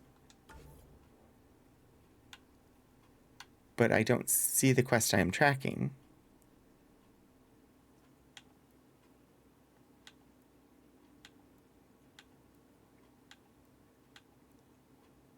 Yeah, I don't see the quest I'm tracking. Hi, journal. A lost sister.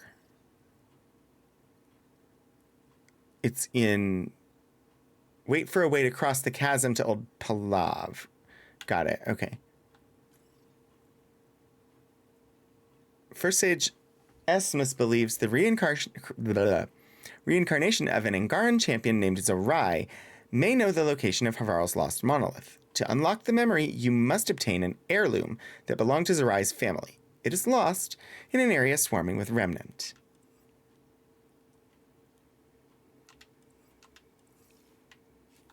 Which would be that area there. If I go here, I think it's faster for me to stay where I am. Just because there's so much shooting the other direction. If I can just climb out of here. Okay. All right. We got this. We got unearthed remnant device. Scan. Unearthed remnant device. Data, 3% carbon, 10% silicon, 87% unknown. Crystalline structure. Analysis. This soil-covered remnant object appears to have once been part of a larger object. This must be what it was like for those ancient Angara, finding strange things in the wilds. It's possible we could discover something new from what you found. We should take it for further analysis. Analysis. That's one of my favorite things. Next to, Gil Brody.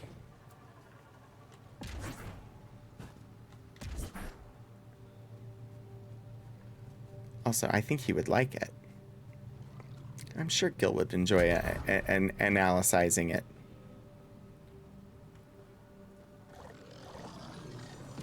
I don't want you to see me.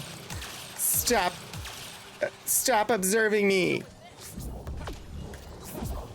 Observer, why are you observing me? Go away. 3% peppermint. No, I don't want my tongue to itch.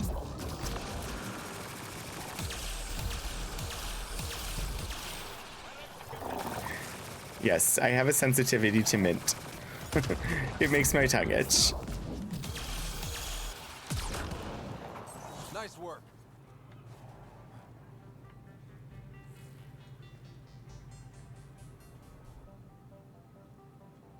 Like, I knew we would have to fight going this direction, but I think we would have had to fight more going the other direction. Or from the other fast travel points, so...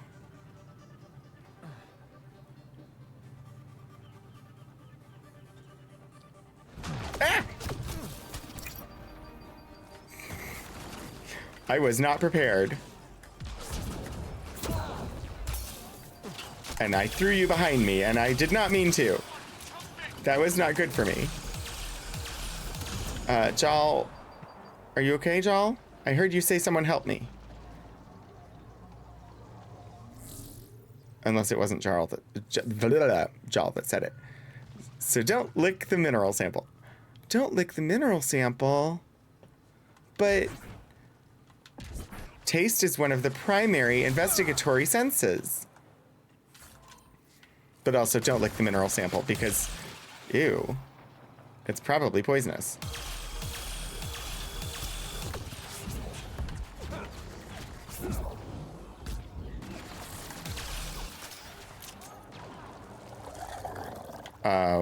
Where is...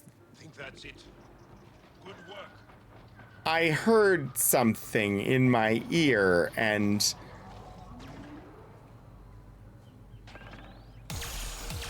I mean, of course, when I heard something, it was in my ear. Got targets. Because that's how hearing works. But...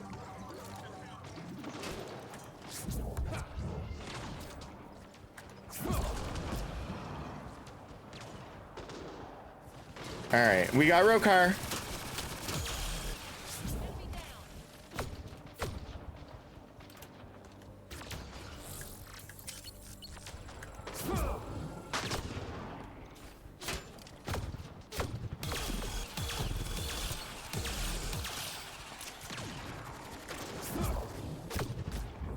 Haha.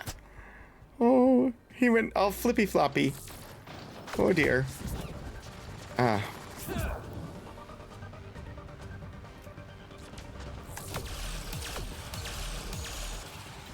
Ouch.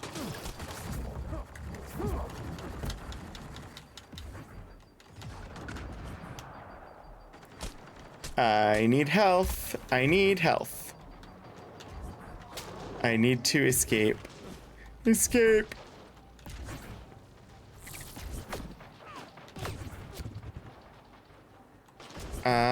Maybe I should have... Ah! Run away, run away!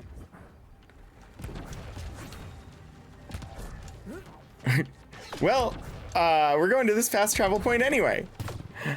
Ah! I died. I was so close to full health restore.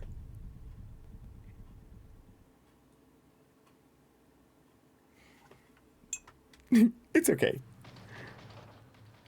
It was just a bad situation. Yeah, I'm just gonna jump over here. Don't do that.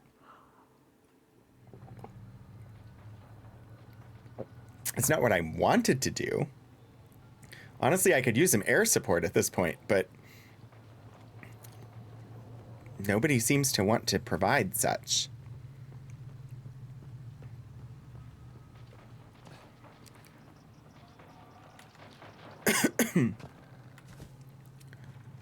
Ah! I hate that because I don't see them. Where is it?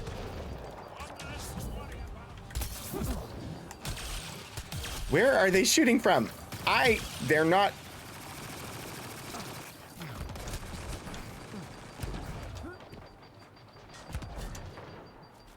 See, and the thing is, I know they're there, and I can't find them. How am I supposed to defend myself when I can't find them?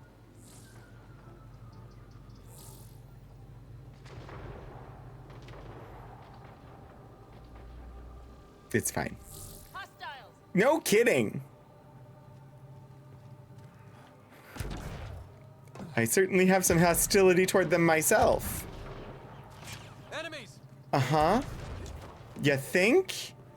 Where are they? They're down. What the what?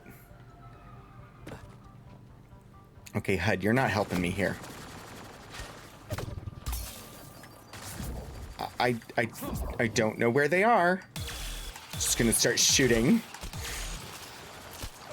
How are they shooting so far? All right, look. Sniper rifle time.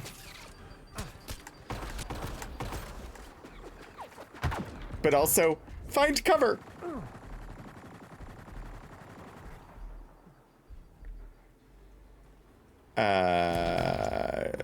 Let me heal. And reload, and let's try this one more time here, yeah? I don't know why I'm doing so poorly.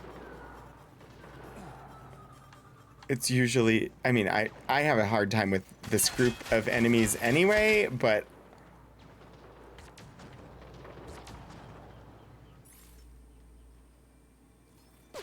They're far enough away that they don't even register on my sensor, but they're still able to hit me. So, like, I don't know where they are to shoot back.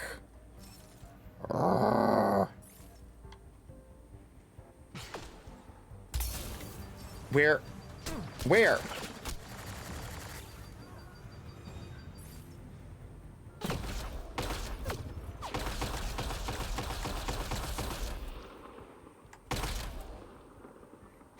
I'm right by ammo. I'm just gonna shoot.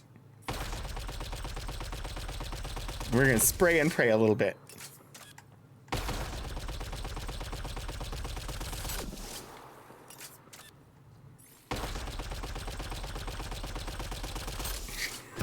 Because there's nothing out there that I don't have to shoot. And it didn't help.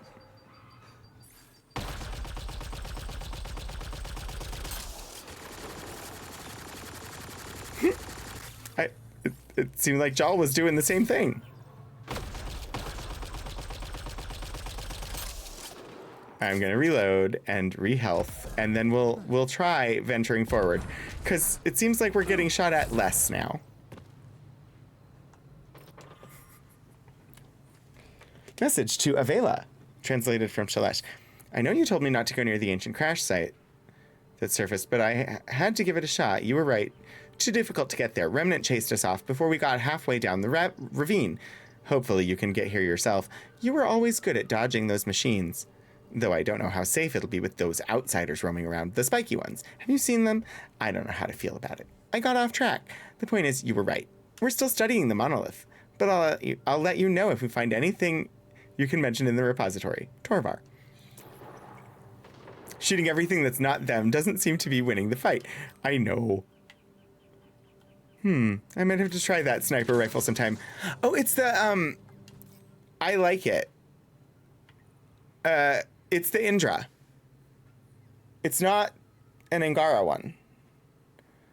It was my favorite sniper rifle in Mass Effect 3.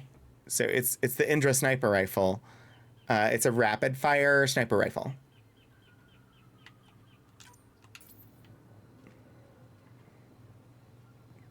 So it should be initiative tech. Because it came from the Milky Way.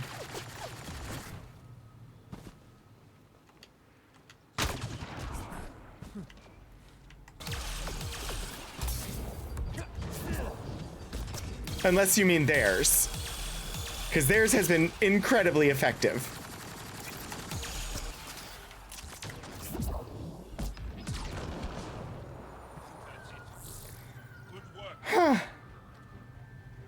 Well, that went better, but at the same time, I'm still close enough. I'm just gonna go top off my health.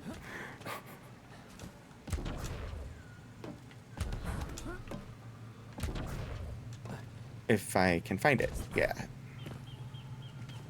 Tend to go for a low rate of fire, high damage. Yeah, I don't know. I like the rapid fire one for some reason. Mostly because I'm not super accurate.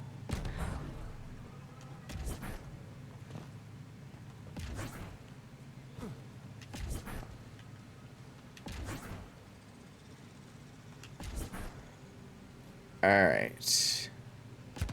Now it's remnant. Or creepers. Okay, creepers. Now it's wildlife. Fight the environment. No kidding.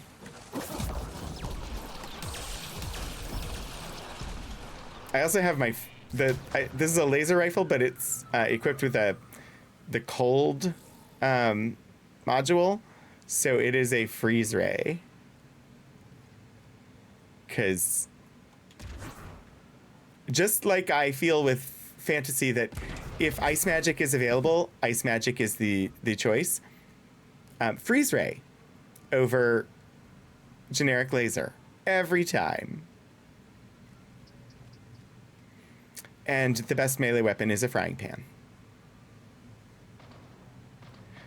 These are just my personal opinions.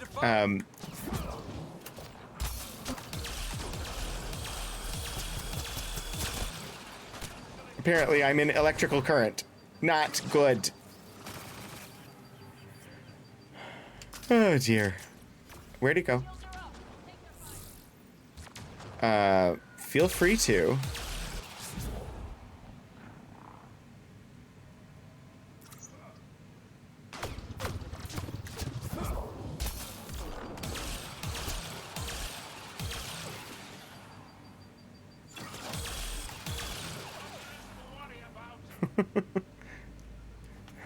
Funny, that's how you get Dr. Radiant.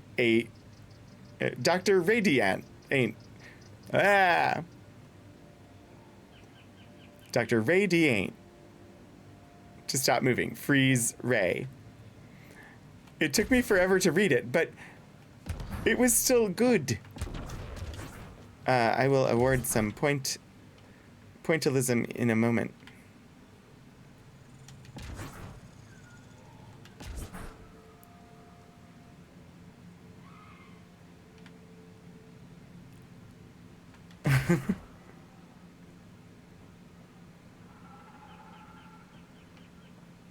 See, we came over here once before. We just didn't go down into the vault, did we? Or maybe we did. I don't remember.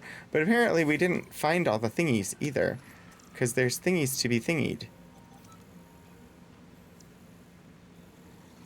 What am I trying to scan? Like, what? Ah, there. I was like, it told me that I was here at the thing, but I wasn't at the thing. Also, what is that? Oh, there's fighting going on above me. Well, they can keep fighting for a second. I'm not going up there yet. Because I have points to award.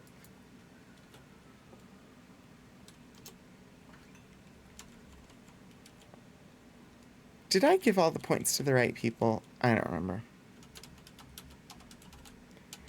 You have to call me out if I do things backwards or incorrectly. There.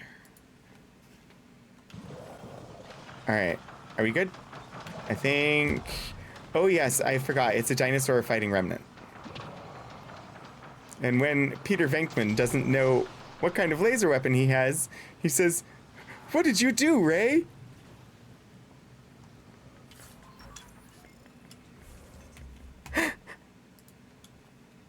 Excellent.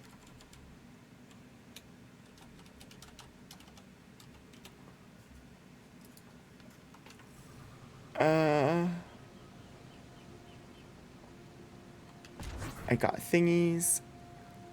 I remember being really scared of these dinosaurs at first, and then I encountered bigger ones.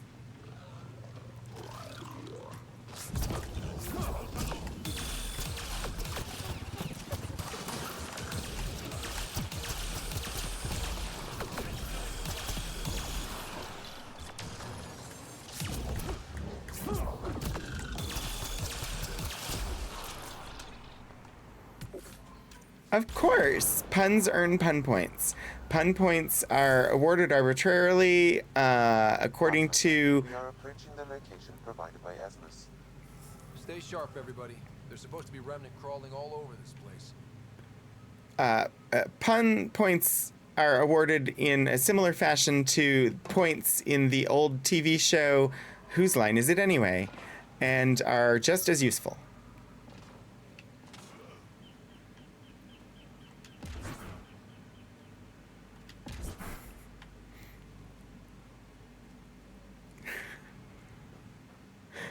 And if you're unfamiliar, points in Whose Line Is It Anyway were awarded at random, in random amounts, whenever the host decided that they liked something.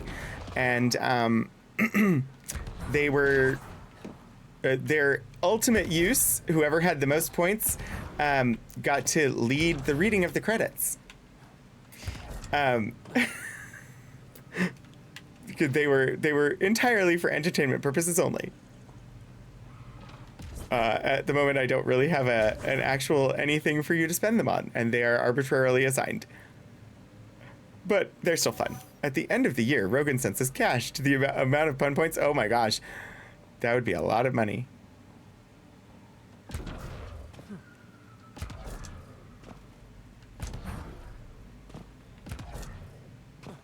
I assume Drew's Line did the same, but I never really watched Drew's Line. I only watched Whose Line Is It Anyway? Drew's Line is shorthand for the American version of Whose Line Is It Anyway that was hosted by Drew Carey, and became referred to as Drew's Line, or Drew's Line Is It Anyway? But the original was British, and it was really good.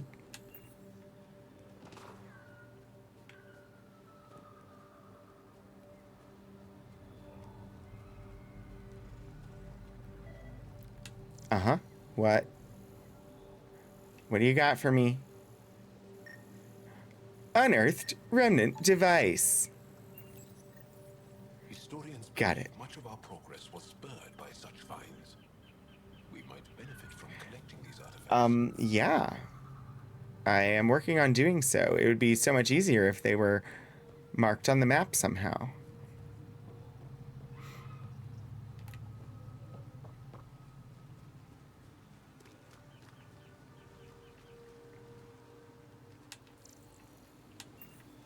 Apparently, I already opened those.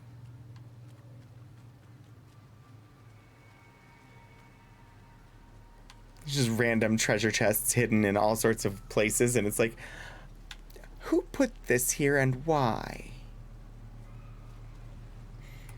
But also, I'll take it.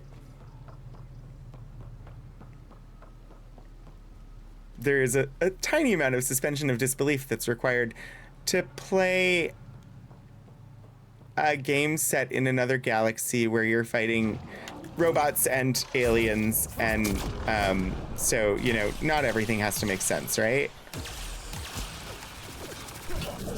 And be logical.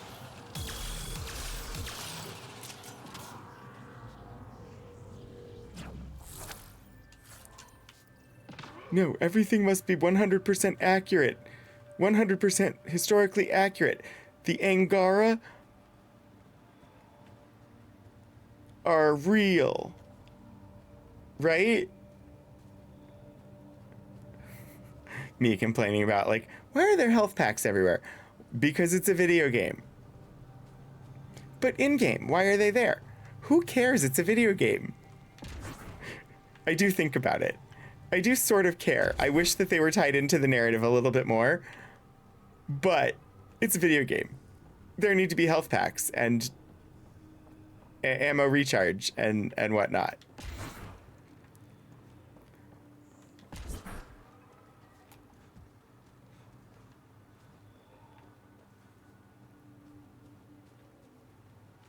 All right. It's like the same, like,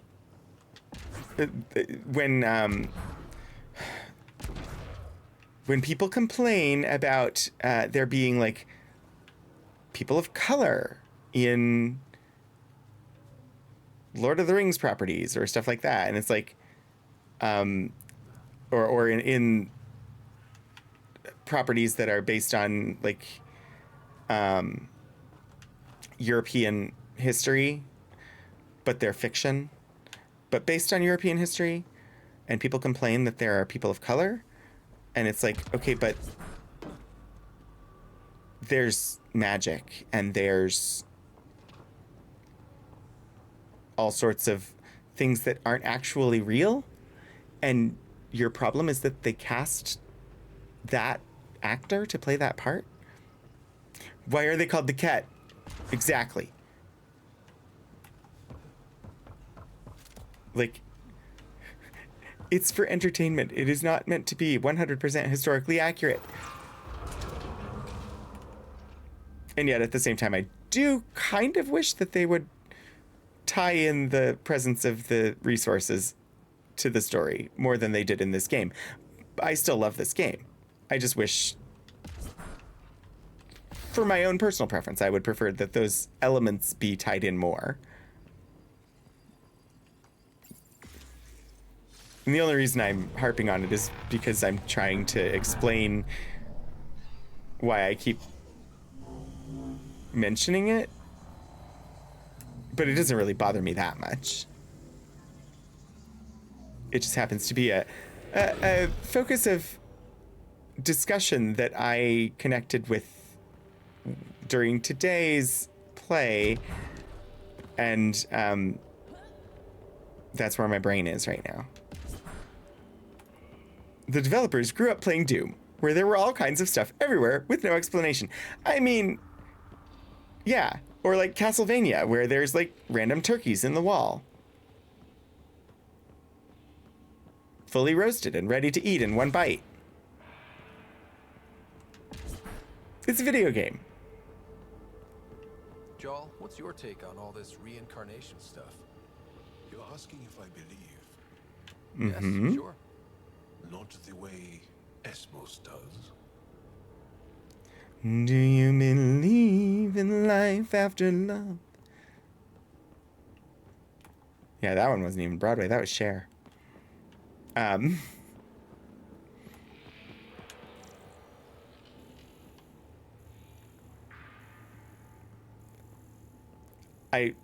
was running around looking for treasure and forgot that I'm in a vault and should actually, like, work on unlocking things.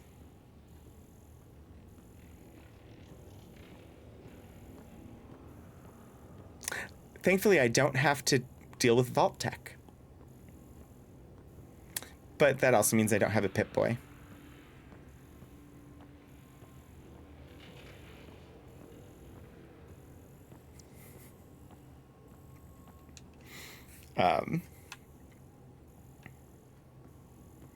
What?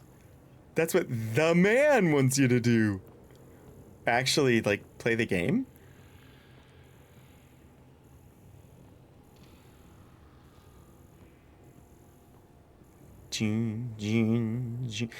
A door?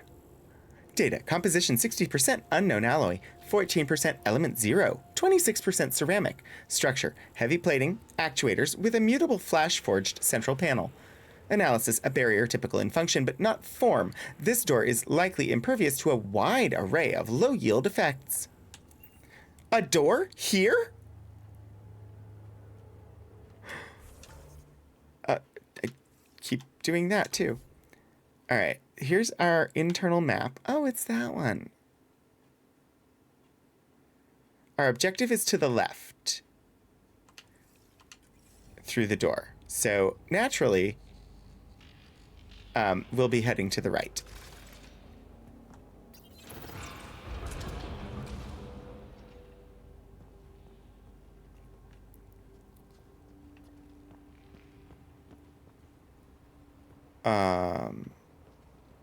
Actually,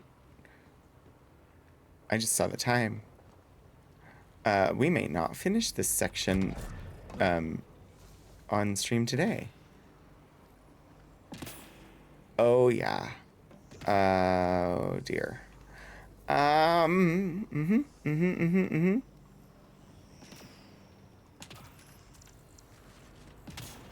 Yeah, I see the console.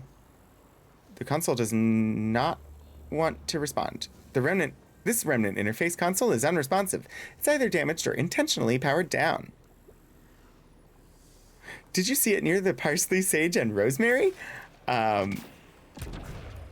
Probably. Oh, I didn't mean to shoot. I was trying not to fall into the electro liquid, and I hit the wrong button. Which I've done a lot of lately, hitting the wrong button.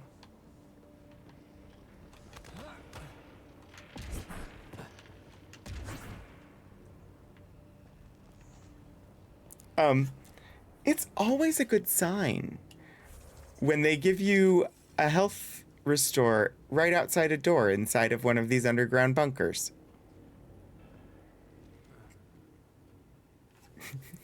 So I watch a number of familiar faces to this channel play puzzle games, and the number of times I think, a key here, during those streams. I mean, I don't just think it. I also, like, will drop that emote in chat. Because a key here. I think enough people overlap that I expect people to understand it and know where it came from. That goes boom.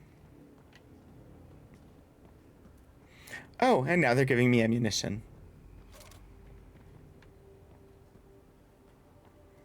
I can't imagine what for. It's almost like this is a Mass Effect game and they expect me to fight something.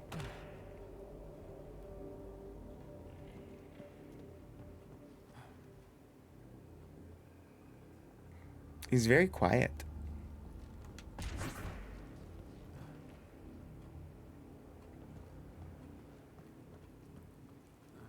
I'm waiting for very large remnant to pop out and start being very hard to kill. More health.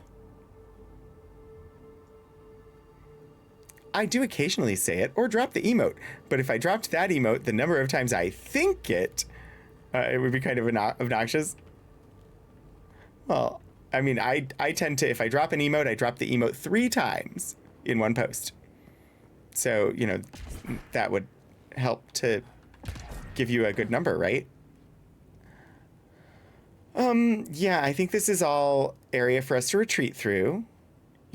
You know that. You know, maybe they appreciate that your character might be shy.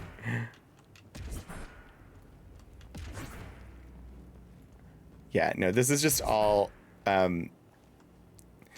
this is all for you to be able to retreat. I think I remember what's behind this door.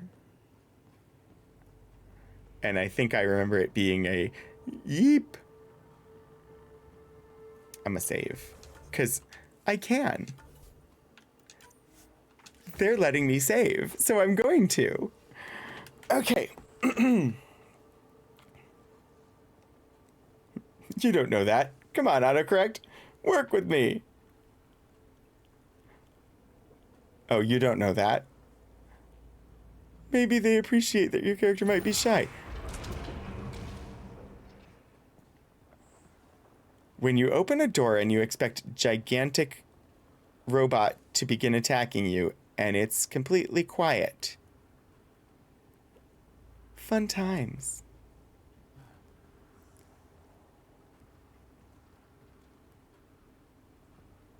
It has been a long while since I played this part. I'm on, like, I'm expecting something and there doesn't seem to be anything, and that is troublesome.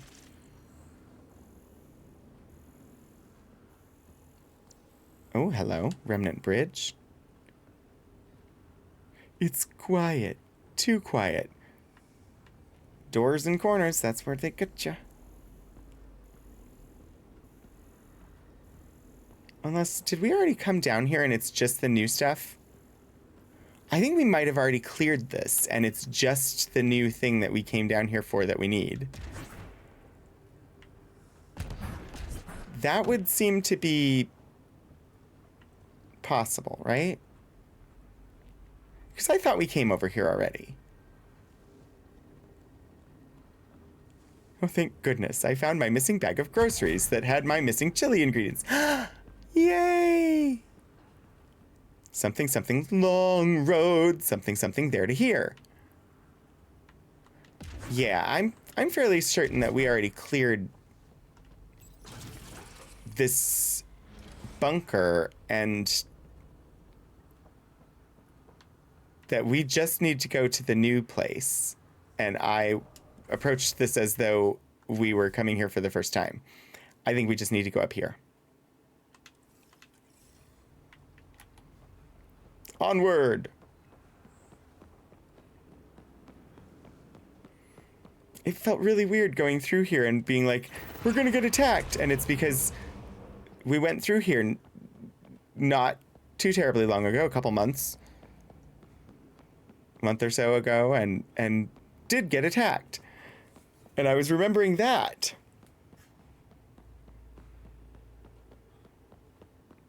I am so smart. SMRT. Okay.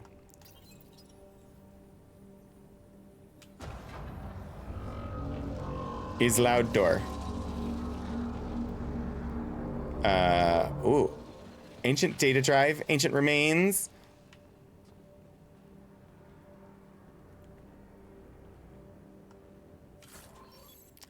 Zorai's heirloom. Once belonging to the champion called Zorai, this gauntlet appears designed to fit an Angaran hand. An intricate web of circuitry and silvery contacts run over its interior and exterior surfaces. Got it. Corrupted data drive. Note, the drive is old, has been exposed to the elements, and most of the data is corrupted. However, small packets have been recovered and translated from Shalesh. The data appears to be a series of journal entries. Stories told by my father, and how the gauntlet came to him. It should have been his sister's to hold. She was the oldest of all their siblings, direct descendants of Zorai, but she had no interest in the stories of the ancestors or the remnant. She refused her right, and it passed to my grandfather, then my father, and now it's mine. I barely understand it, and it's frightening. I visited the sages. They said Zorai knew how to speak to remnant, and maybe this gauntlet helped somehow. When I put it on, it seems to change something in my mind. I don't like the way it feels. Iran wants it. The gauntlet. She says my fear of it makes me unworthy. I should pass it to her, like our great aunt passed it to our grandfather. I do not fear it. I will show her. I'll use it on the remnant, like my ancestor did. Looks like it might have been some kind of glove. Or gauntlet? Smashed, though. Inside studded with contacts. Could have been used for some kind of input. Now to Tavos. I'm curious to see what happens. Curious. Hello? What? Here's a big drop. Just, you know, I guess I did jump on top of the railing. They're just big, thick stone railing. So I didn't treat it like a railing.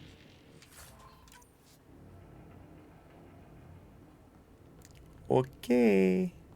So yeah, we just had to come in here and open this extra room that we hadn't been in before.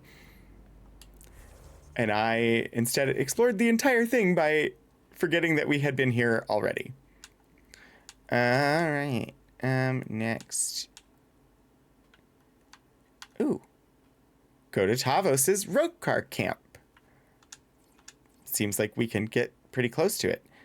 Oh, I thought because I could save in here, I would be able to fast travel.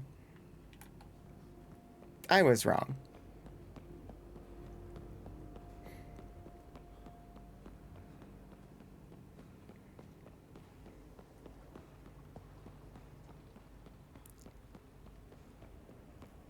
Open the door. Enter the elevator with no walls. In my D&D game last night, we encountered an elevator with no buttons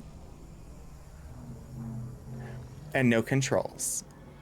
Apparently they're a thing in Europe. It was, I forget the term, but it's like this elevator that just continually moves, and you step on it on one floor, and just ride it to where you want to go and step off of it while it's moving the entire time.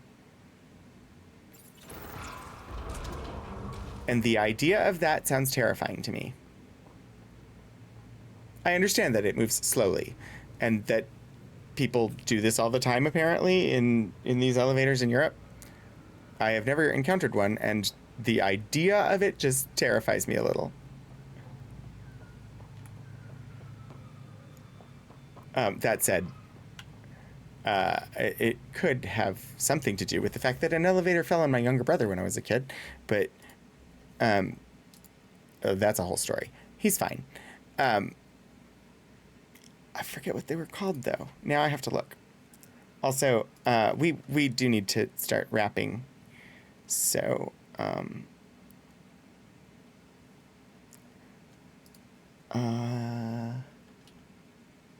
a paternoster elevator. Sounds like an escalator. A paternoster lift, yeah. Also, hi, antiquated anachronism. I had never heard of a paternoster lift before. But we encountered one in our D&D game last night. And I had to look it up. A paternoster, or paternoster lift, is a passenger elevator which consists of a chain of open compartments, each usually designed for 2 people, that move slowly in a loop up and down inside a building without stopping. Passengers can step on or off at any floor they like. The same technique is also used for filing cabinets to store large amounts of paper documents or for small spare parts. The much smaller Beltman lift, which consists of an endless belt with steps and rungs but no compartments, is also called a paternoster. The name paternoster, our Father, the first 2 words of the Lord's Prayer in Latin, was originally applied to the device because the elevator is in the form of a loop and is thus similar to rosary beads used as an aid in reciting prayers. The construction of new paternosters was stopped in the mid-1970s out of concern for safety, but public sentiment has kept many of the remaining examples open. By far, most remaining paternosters are in Europe, with 230 examples in Germany and 68 in the Czech Republic. Only 3 have been identified outside Europe, 1 each in Malaysia, Sri Lanka, and Peru. I had never heard of one before, and so I get scared. One of my, I guess, phobias, except that most of my phobias are from when I was a little kid. This one is not. But I have a fear of revolving doors. The turnstile doors, where you have to go into it and then you push around and then you step out of it. And there are slots and multiple people can be in it at the same time. And sometimes there are just really big, large ones that just move all the time. And they're much more common in places where you need, where you're trying to control energy bills by having, by not opening doors. So like really cold places or hot places or whatever. And they terrify me. And I don't know why, but it's scary to go through them. And so whenever I'm approaching a building and it has the revolving doors as the entryway, I always try to go through the accessible entrance instead, which is usually off to the side and is a regular door. Because revolving doors typically are not big enough for wheelchairs to go through. And I go through the regular door instead because I'm scared of the revolving door. There was one place, I want to say it was at TU Delft in the Netherlands. No, it was at Erasmus University in the Netherlands. And their big revolving door was one of the ones that just always moves. It has a sensor, so if somebody's standing there, it will move. If nobody's actually in the door, it'll stop. But and it was big enough that wheelchairs could go through it. So the doors off to the side that would normally be accessible doors that you could go through if you wanted to avoid the revolving door were locked because they were emergency only doors and could only be opened from the inside. And alarm would sound. And I was like, no, you're forcing me to go through this revolving door. They're terrifying. Anyway, paternoster lifts make me feel the same way that revolving doors do. My favorite odd elevator is the funicular, designed to traverse an angled ascent or descent. Yeah, funiculars are neat. Primary care doctor has a revolving door as the entry, and it's always mildly terrifying. It's just, I think it's the loss of control, because you're not the only one controlling it, and you could get stuck inside. And you have less control over the speed than you should. And I don't like them. I understand why they exist for environmental reasons. They make me uncomfortable. Anyway, we're gonna stop the gameplay there. I saw this architectural YouTube video which showed an office building where the CEO built his office into an office-sized elevator where he could watch his workers and make sure they weren't slacking off. That's just, yeah. The interestingness of having it in the elevator is offset by it being a dick move.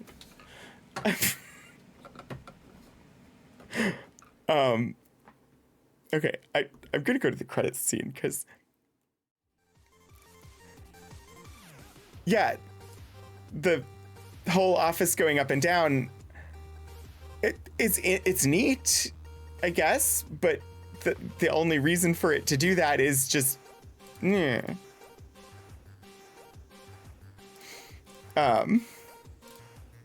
Let's see.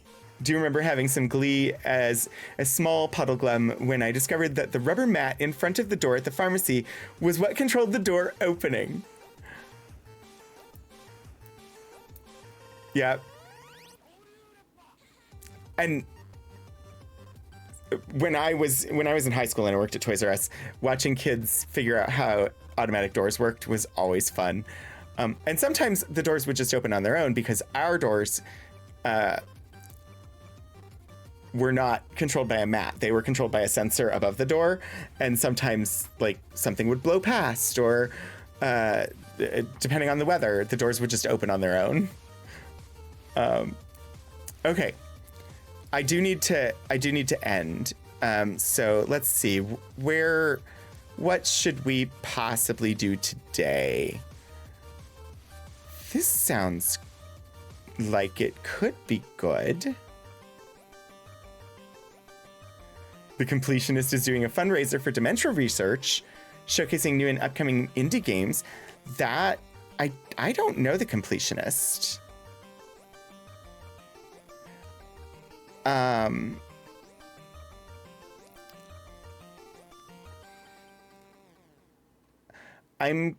gonna mark that because I prefer to at least have watched one stream before I raid somebody. And I don't know them, but I'll keep them in mind for the future. I think we're gonna go over to Jen the Human for some Cult of the Lamb.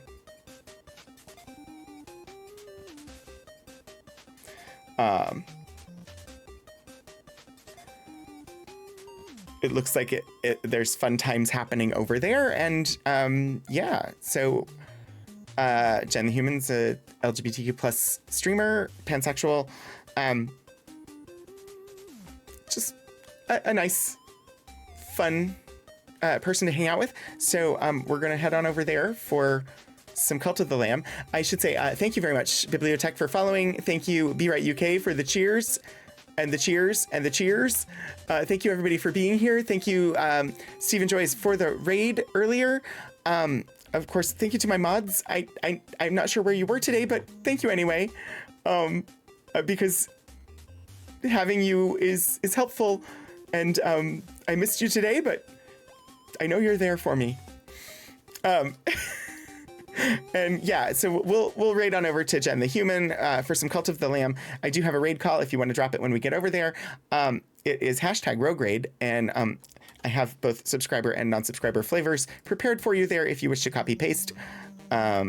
And let's see, my next stream is tomorrow at 7 p.m. Eastern for Outer Wilds. Then I have the archive stream on Wednesday, Worlds of Ultima: The Savage Empire on Saturday, and next Sunday is Control. So, yeah. Baby Shark really affected the mods, apparently. All right, let's go join a cult.